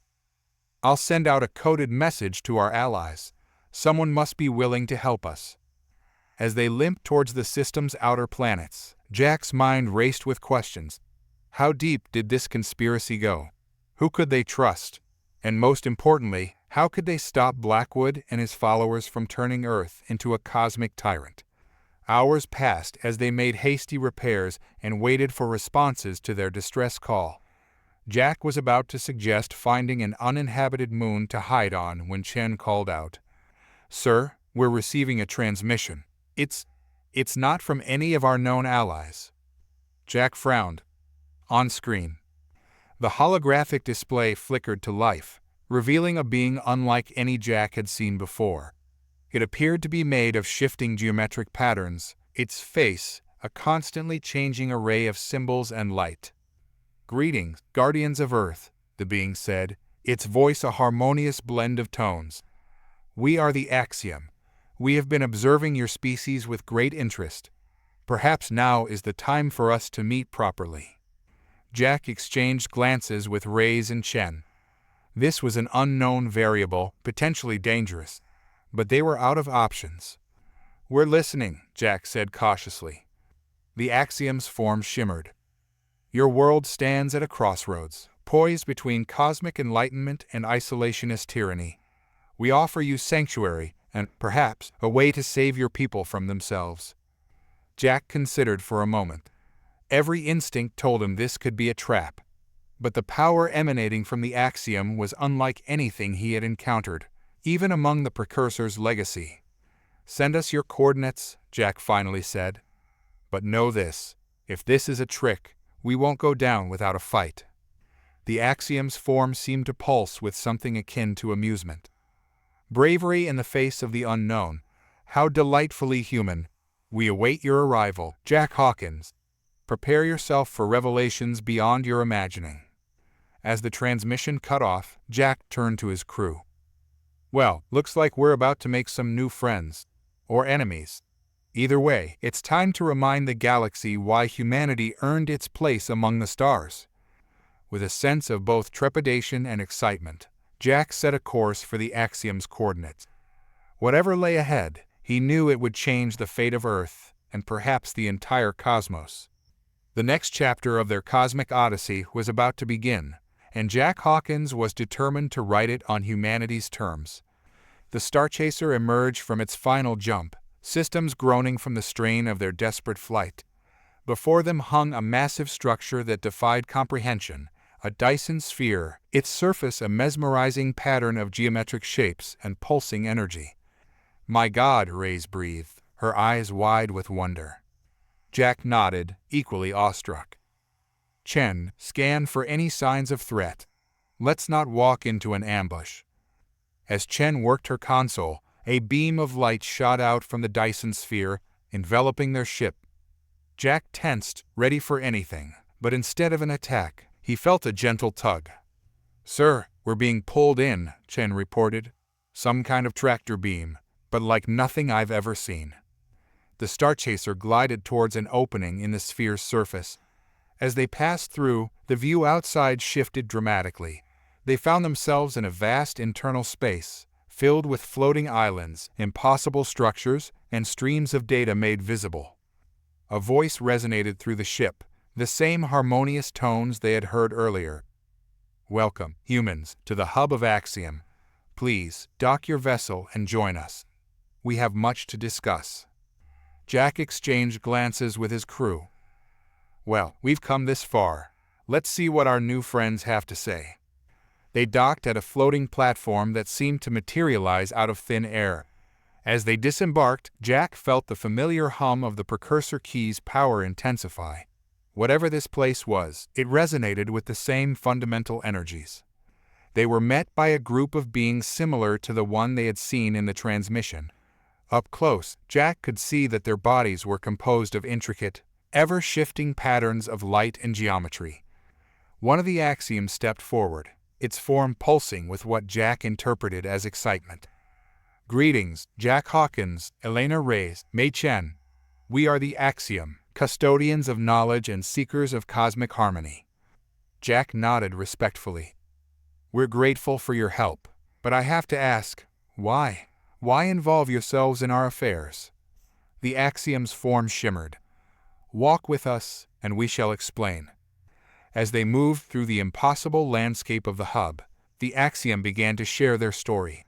They were an ancient race, having evolved beyond physical form into beings of pure information and energy. They had watched countless civilizations rise and fall, always observing, rarely interfering. But your species, humans, you fascinate us, the axiom continued. Your potential is vast, yet you stand at a precipice. The choice your people make now will ripple across the cosmos. They arrived at what appeared to be a vast observatory. Holographic displays showed Earth, the recent events unfolding in real time. Blackwood and his followers have tapped into the precursor network, the axiom explained, but they understand only a fraction of its true power. In their ignorance, they risk unraveling the very fabric of space-time. Jack felt a chill run down his spine. How bad are we talking? The axiom's form darkened. If unchecked, their actions could create a cascade of reality distortions. Entire star systems could be wiped from existence. The careful balance of cosmic forces, maintained for eons, would crumble. Reyes stepped forward, her face set with determination. Then we have to stop them. But how? We're outnumbered, outgunned, and on the run. The axiom's form brightened. This is why we have brought you here. We offer you knowledge, resources, and a power to rival that which Blackwood has stolen.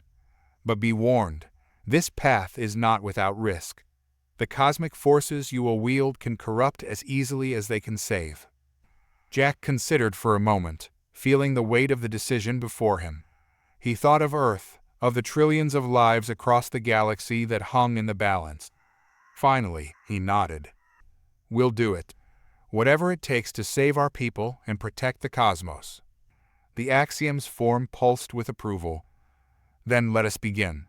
The fate of realities hangs in the balance, and time, as always, is of the essence.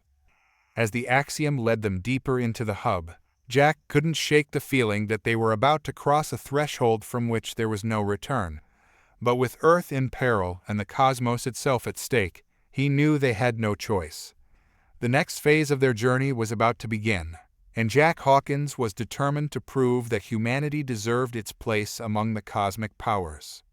The heart of the axiom hub pulsed with energy that made Jack's skin tingle. They stood before a massive crystalline structure, its facets reflecting impossibilities. This is the nexus, the axiom explained, their form rippling with reverence. It is a conduit to the fundamental forces of the universe. Through it, we will amplify your connection to the precursor key, granting you power beyond your current comprehension. Jack stepped forward, his heart racing. What do I need to do? Simply touch the nexus, but be warned, the influx of cosmic awareness can be overwhelming. Taking a deep breath, Jack placed his hand on the crystal surface. Instantly, his mind exploded with sensation. He saw the birth and death of stars, the intricate web of quantum realities, the very strings that form the fabric of existence. For a moment, Jack felt himself slipping away, losing his sense of self in the vastness of the cosmos. Then, like a lifeline, he felt Reyes' hand on his shoulder, anchoring him to reality. When the vision subsided, Jack stumbled back, gasping. He felt different, more connected to the universe around him. The precursor key's power, once a tool he wielded, now felt like an extension of his very being.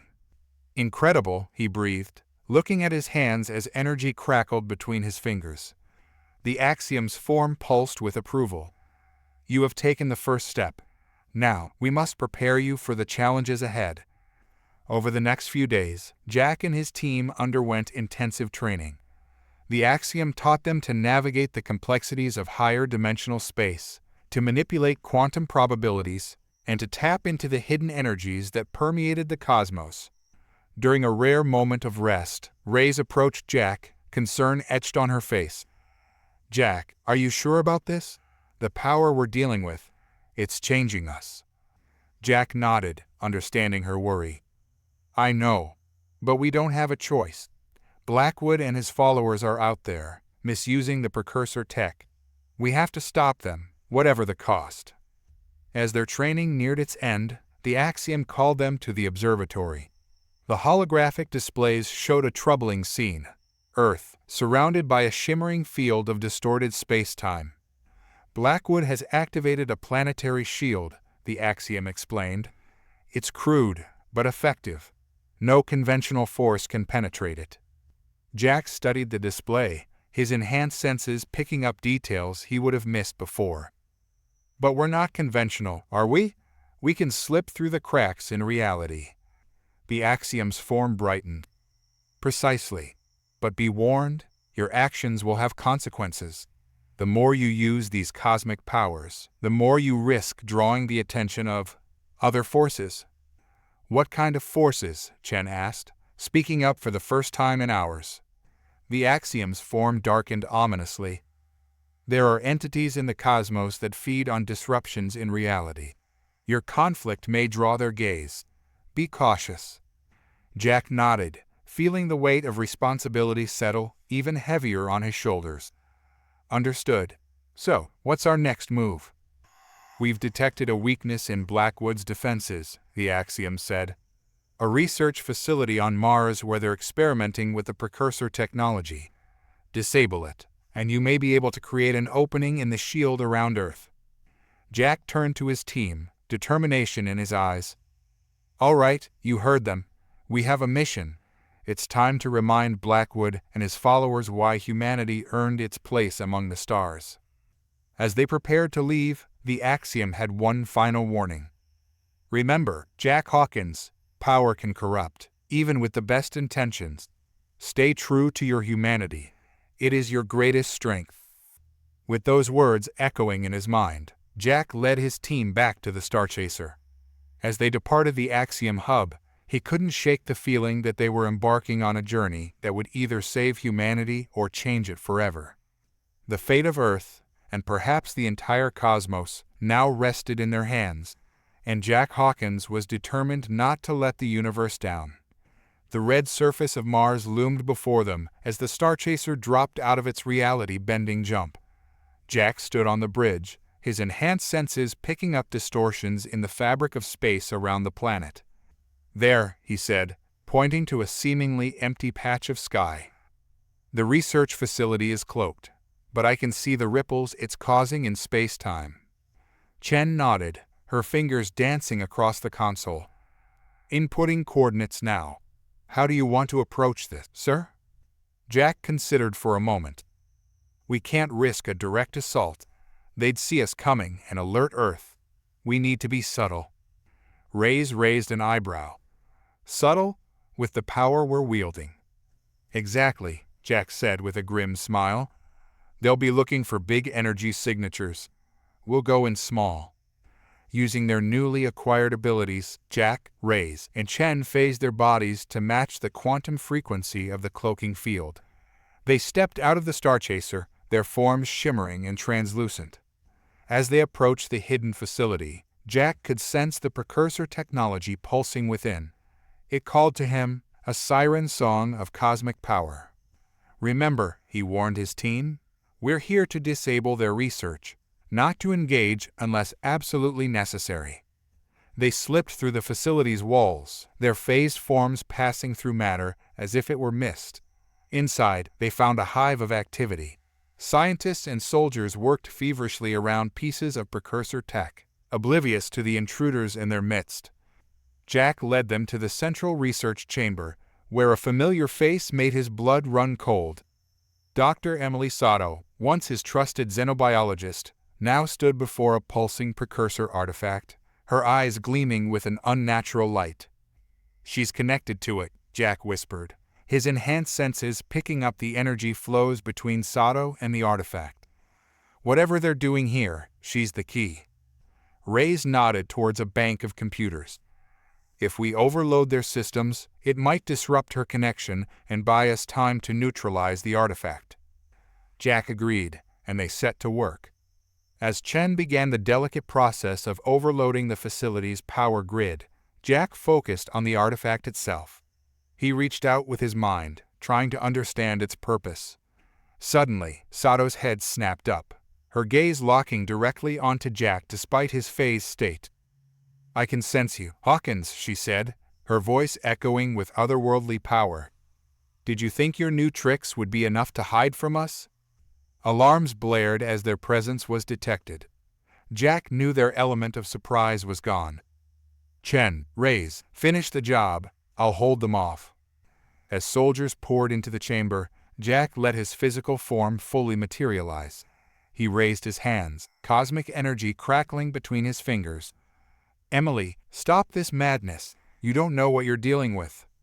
Sato laughed, a chilling sound that seemed to come from everywhere at once. "Oh, Jack. Always the hero, but you're on the wrong side of history. Humanity is destined for greatness, and we will achieve it by any means necessary." She gestured, and the artifact pulsed with blinding light. Jack felt reality warp around him, gravity shifting wildly. He countered with his own abilities, stabilizing the local space-time. As Jack and Sato engaged in a reality-bending duel, Reyes and Chen worked frantically to complete their mission. The air crackled with energy as two of humanity's most powerful individuals clashed, each wielding forces that could reshape planets. "Jack," Reyes called out. "We're done. The system's overloading." As the facility began to shake, panels exploding and alarms wailing, Jack made a final push. He reached deep into the well of cosmic power the Axiom had helped him tap, and with a thunderous crack, he severed Sato's connection to the artifact. Sato screamed, a sound of rage and loss that shook the very foundations of the facility. As she collapsed, Jack scooped her unconscious form into his arms. "Let's go," he shouted to his team. "This whole place is about to blow." They phased out just as the facility erupted in a spectacular explosion, a miniature sun blooming on the surface of Mars. As they raced back to the Starchaser, Jack could feel the ripples of their actions spreading across space-time. They had struck their first real blow against Blackwood's regime, but at what cost? As they prepared to jump away from Mars, Jack looked down at Sato's unconscious form. He couldn't shake the feeling that this victory was just the beginning of a much larger, more dangerous game. The lines between ally and enemy, right and wrong, were blurring, and as the Starchaser leapt back into the quantum foam of reality, Jack Hawkins wondered if he was truly saving humanity, or leading it down a path from which there was no return. The Starchaser hurtled through the quantum foam of reality, its hull vibrating with the strain of their hasty escape. Jack stood in the makeshift brig, watching Dr. Emily Sato through the energy field that contained her.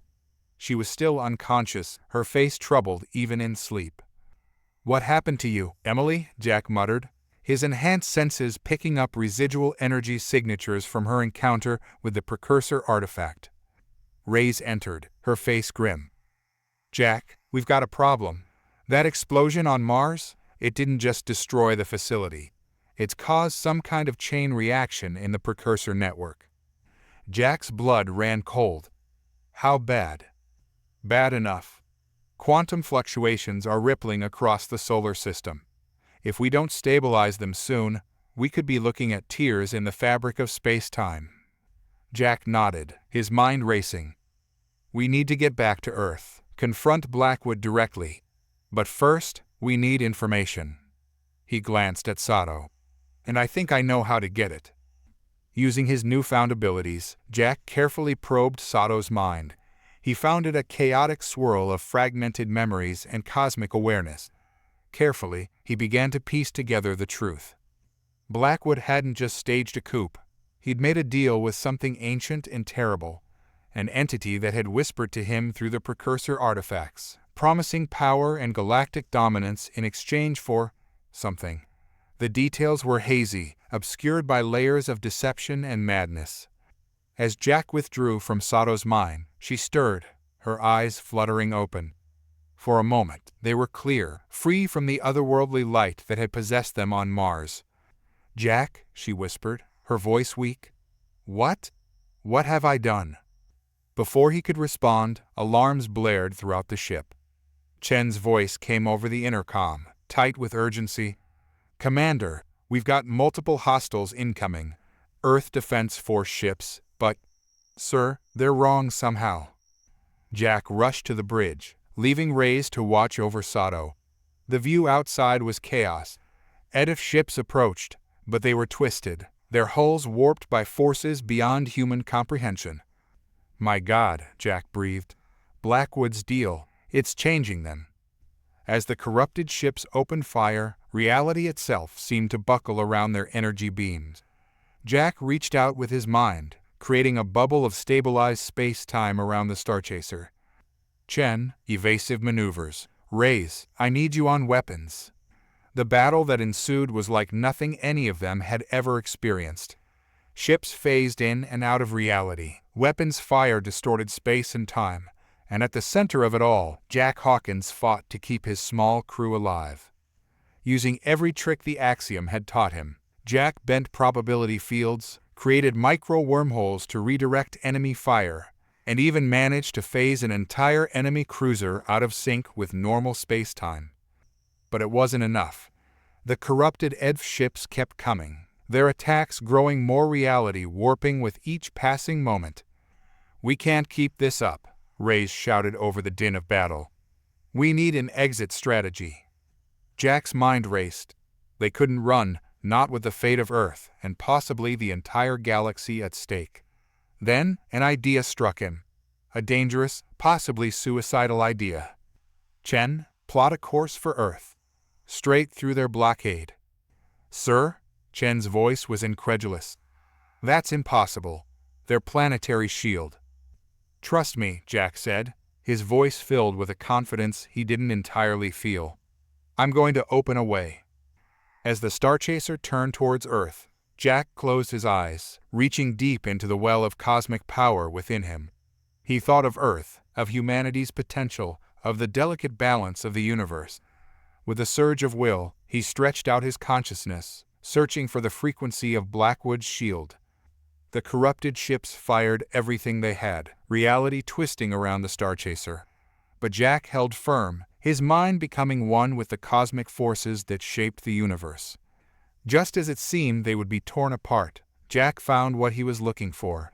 With a thought that resonated across space-time, he created a momentary rift in the shield, a hole just big enough for the Starchaser to slip through. "Now!" he shouted. The ship lurched forward, squeezing through the rift seconds before it closed. They burst through the atmosphere, the Starchaser's hull glowing with the heat of re-entry.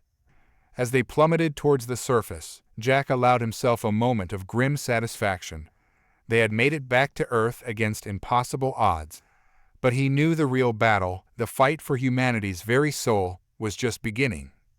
With Blackwood's corrupted forces surely on their tail and the fate of the galaxy hanging in the balance, Jack Hawkins prepared himself for the confrontation that would determine the course of human history. The final act of their cosmic drama was about to unfold, and Jack was determined to see it through, no matter the cost. The Starchaser screamed through Earth's atmosphere, its hull glowing white-hot from the violent re-entry. Jack stood at the helm, his enhanced senses stretching out to feel the pulse of the planet below. What he sensed made his blood run cold. "My God," he whispered. "The corruption. It's spreading across the entire planet." Through his cosmic awareness, Jack could see tendrils of otherworldly energy seeping into the Earth, the oceans, even the air itself. Blackwood's deal with the unknown entity was reshaping reality on a fundamental level. "Where are we heading, sir?" Chen asked, her hands steady on the controls despite the chaos around them. Jack's mind raced, searching for the source of the corruption. "There," he said, pointing to a location on the holographic globe. "The Mariana Trench, where it all began." As they approached the Pacific, the sky above them twisted and warped. Reality itself seemed to be breaking down, colors shifting in impossible ways and spatial dimensions folding in on themselves. "Brace for impact," Jack shouted as a wave of distorted space-time washed over the ship. For a moment, everything went dark. When Jack's vision cleared, he found himself standing not on the bridge of the Starchaser, but on a beach of black sand under a sky of swirling cosmic energy. "An illusion?" Reyes asked, materializing beside him. Jack shook his head. "No, a pocket dimension, Blackwood's new reality." As if summoned by his words, a figure appeared before them. General Marcus Blackwood, but changed. His body crackled with eldritch energy, his eyes pools of swirling darkness. "Welcome home, Jack," Blackwood's voice echoed with otherworldly power. you're just in time to witness the rebirth of humanity." Jack stepped forward, cosmic energy gathering around his fists. "This isn't rebirth, Marcus. It's corruption. Whatever promised you power, it's lying." Blackwood laughed, a sound that sent shivers down Jack's spine. "Lying? Look around you, Hawkins. I've reshaped reality itself. Humanity will no longer be bound by the laws of an uncaring universe. We will be gods." As Blackwood spoke, the pocket dimension around them shifted and changed. Jack saw visions of a twisted future, Earth at the center of a reality-warped empire, human beings evolving into monstrous, cosmic entities. "This isn't what we fought for," Jack said, his voice firm. "This isn't the destiny humanity was meant for." "And who are you to decide our destiny?" Blackwood snarled. "You, who would have us play nice with aliens and cosmic forces beyond our comprehension." The air between them crackled with energy as two of humanity's most powerful individuals faced off. Jack could feel the weight of the moment, knowing that the fate of not just Earth, but potentially the entire universe, hung in the balance. "I'm not deciding anything," Jack replied. "I'm fighting to give humanity the chance to choose its own path. What you're offering isn't choice. It's slavery to forces we don't understand." Blackwood's form seemed to grow, cosmic energy swirling around him. "Enough talk. If you won't join us in ascension, then you'll be destroyed." The battle that ensued was beyond anything Jack had ever experienced. They traded blows that warped reality, each strike sending ripples through the fabric of space-time. Jack called upon every lesson the axiom had taught him, every ounce of cosmic awareness he had gained. But Blackwood, empowered by the dark entity he had made a deal with, was formidable. He wielded the corrupted precursor technology with terrifying skill, reshaping the pocket dimension around them to his will. As they fought, Jack became aware of something else. A presence, vast and ancient, watching their battle with keen interest. He realized with a chill that this was the entity Blackwood had dealt with, and it was waiting to see which of them would prove worthy of its power. The fight raged on, reality bending and breaking around them. Jack knew he couldn't match Blackwood's raw power, but maybe, just maybe, he could outsmart him. Drawing upon his deepest reserves of strength and cosmic awareness, Jack prepared for a final, desperate gambit.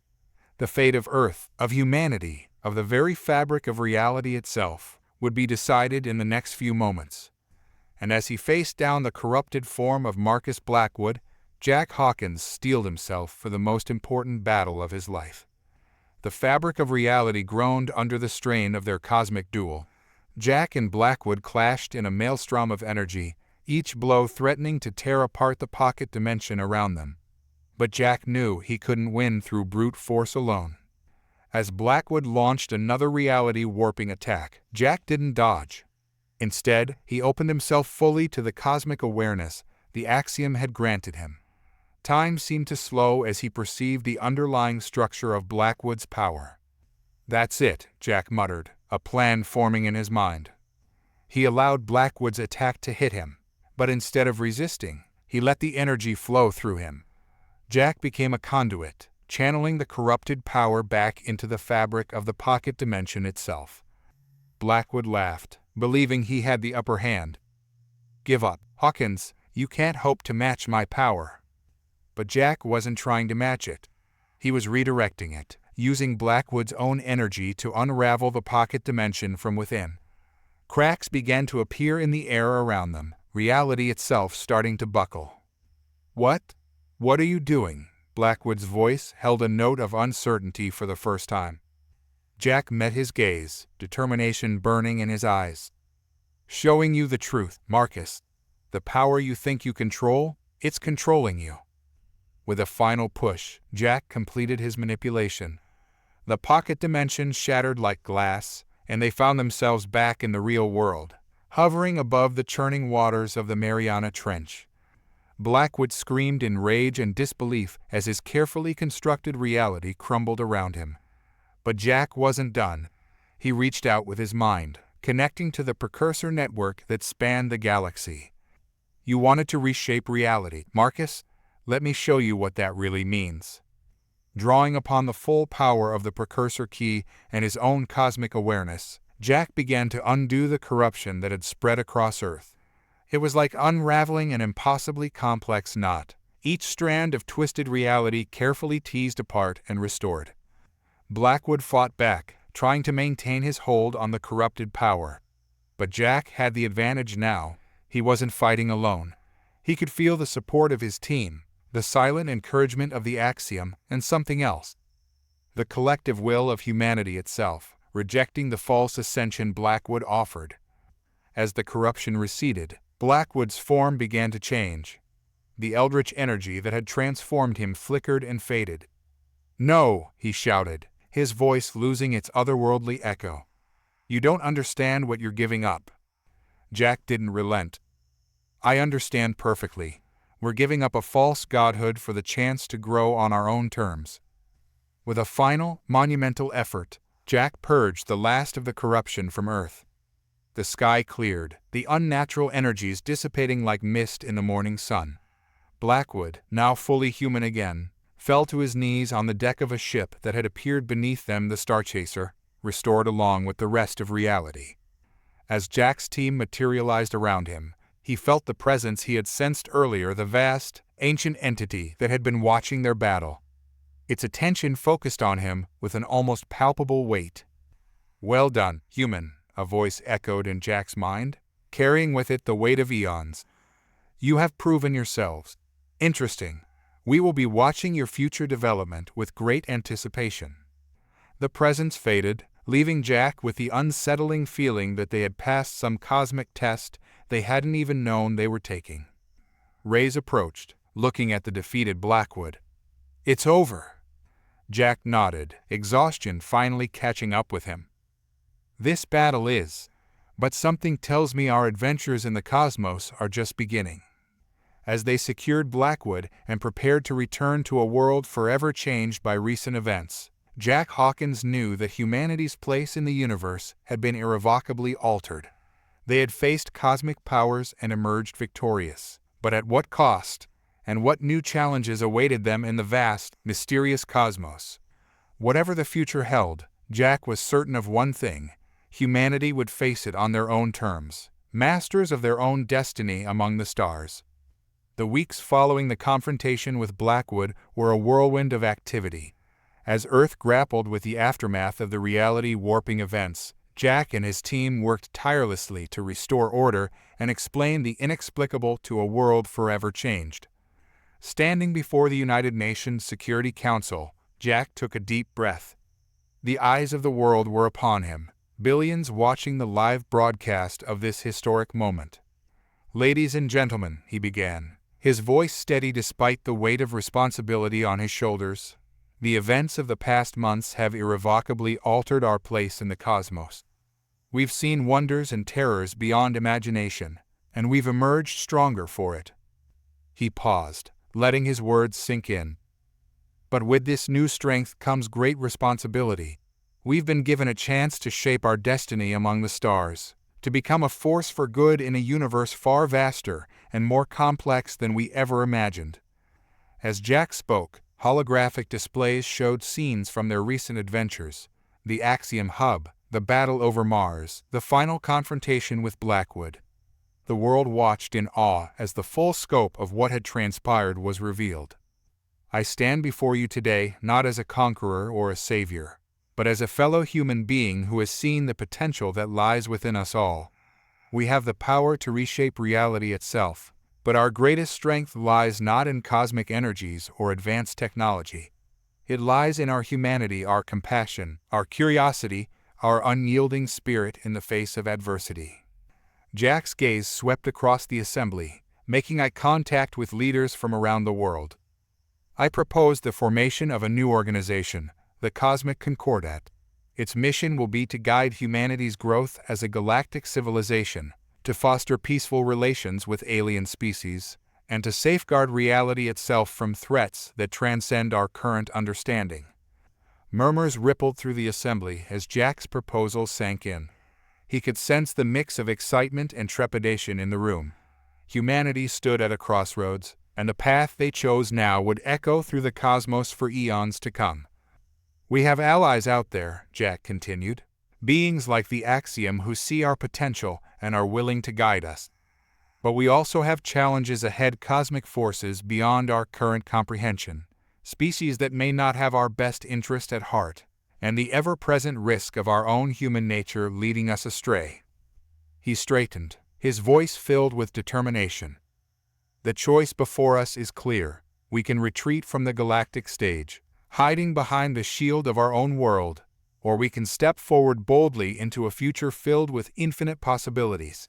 I believe we are ready for that step. I believe humanity is ready to take its place among the cosmic powers."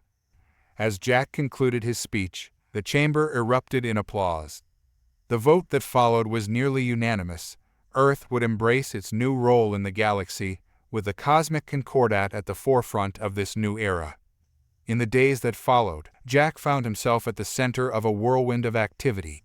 The Cosmic Concordat took shape, drawing experts from every field and visionaries from every nation. The Starchaser, now joined by a growing fleet of advanced ships, prepared for its first official mission of galactic diplomacy. On the eve of their departure, Jack stood on the observation deck of the newly christened Terran space station, watching Earth rotate slowly below. Admiral Reyes joined him, a smile on her face. "Ready for our next adventure, Commander? Or should I say, Ambassador Hawkins?" Jack chuckled, still not used to his new title. "As ready as we'll ever be. The galaxy's a big place, Elena. Who knows what we'll find out there?" As they watched, a shimmering portal opened in space nearby, a gift from the Axiom, a gateway to the stars that would allow humanity to take its first real steps into the galactic community. Jack felt a mixture of excitement and trepidation. They had overcome incredible odds, faced down cosmic horrors, and emerged victorious. But he knew that this was just the beginning. The true test of humanity's place in the universe was yet to come. As the Starchaser prepared to embark on its historic journey through the portal, Jack Hawkins allowed himself a moment of reflection. They had started as titans of the sea, became titans unbound by earthly constraints, and now stood poised to become titans of the cosmos itself. Whatever challenges awaited them in the vast, mysterious universe, Jack was certain of one thing: humanity would face them together, united in their quest to understand, explore, and protect the wonders of the cosmos. With a nod to Reyes, Jack turned towards the airlock. It was time to write the next chapter in humanity's cosmic odyssey, and as the Starchaser leapt into the unknown, carrying the hopes and dreams of an entire species, Jack Hawkins couldn't help but smile. The greatest adventure of all was just beginning.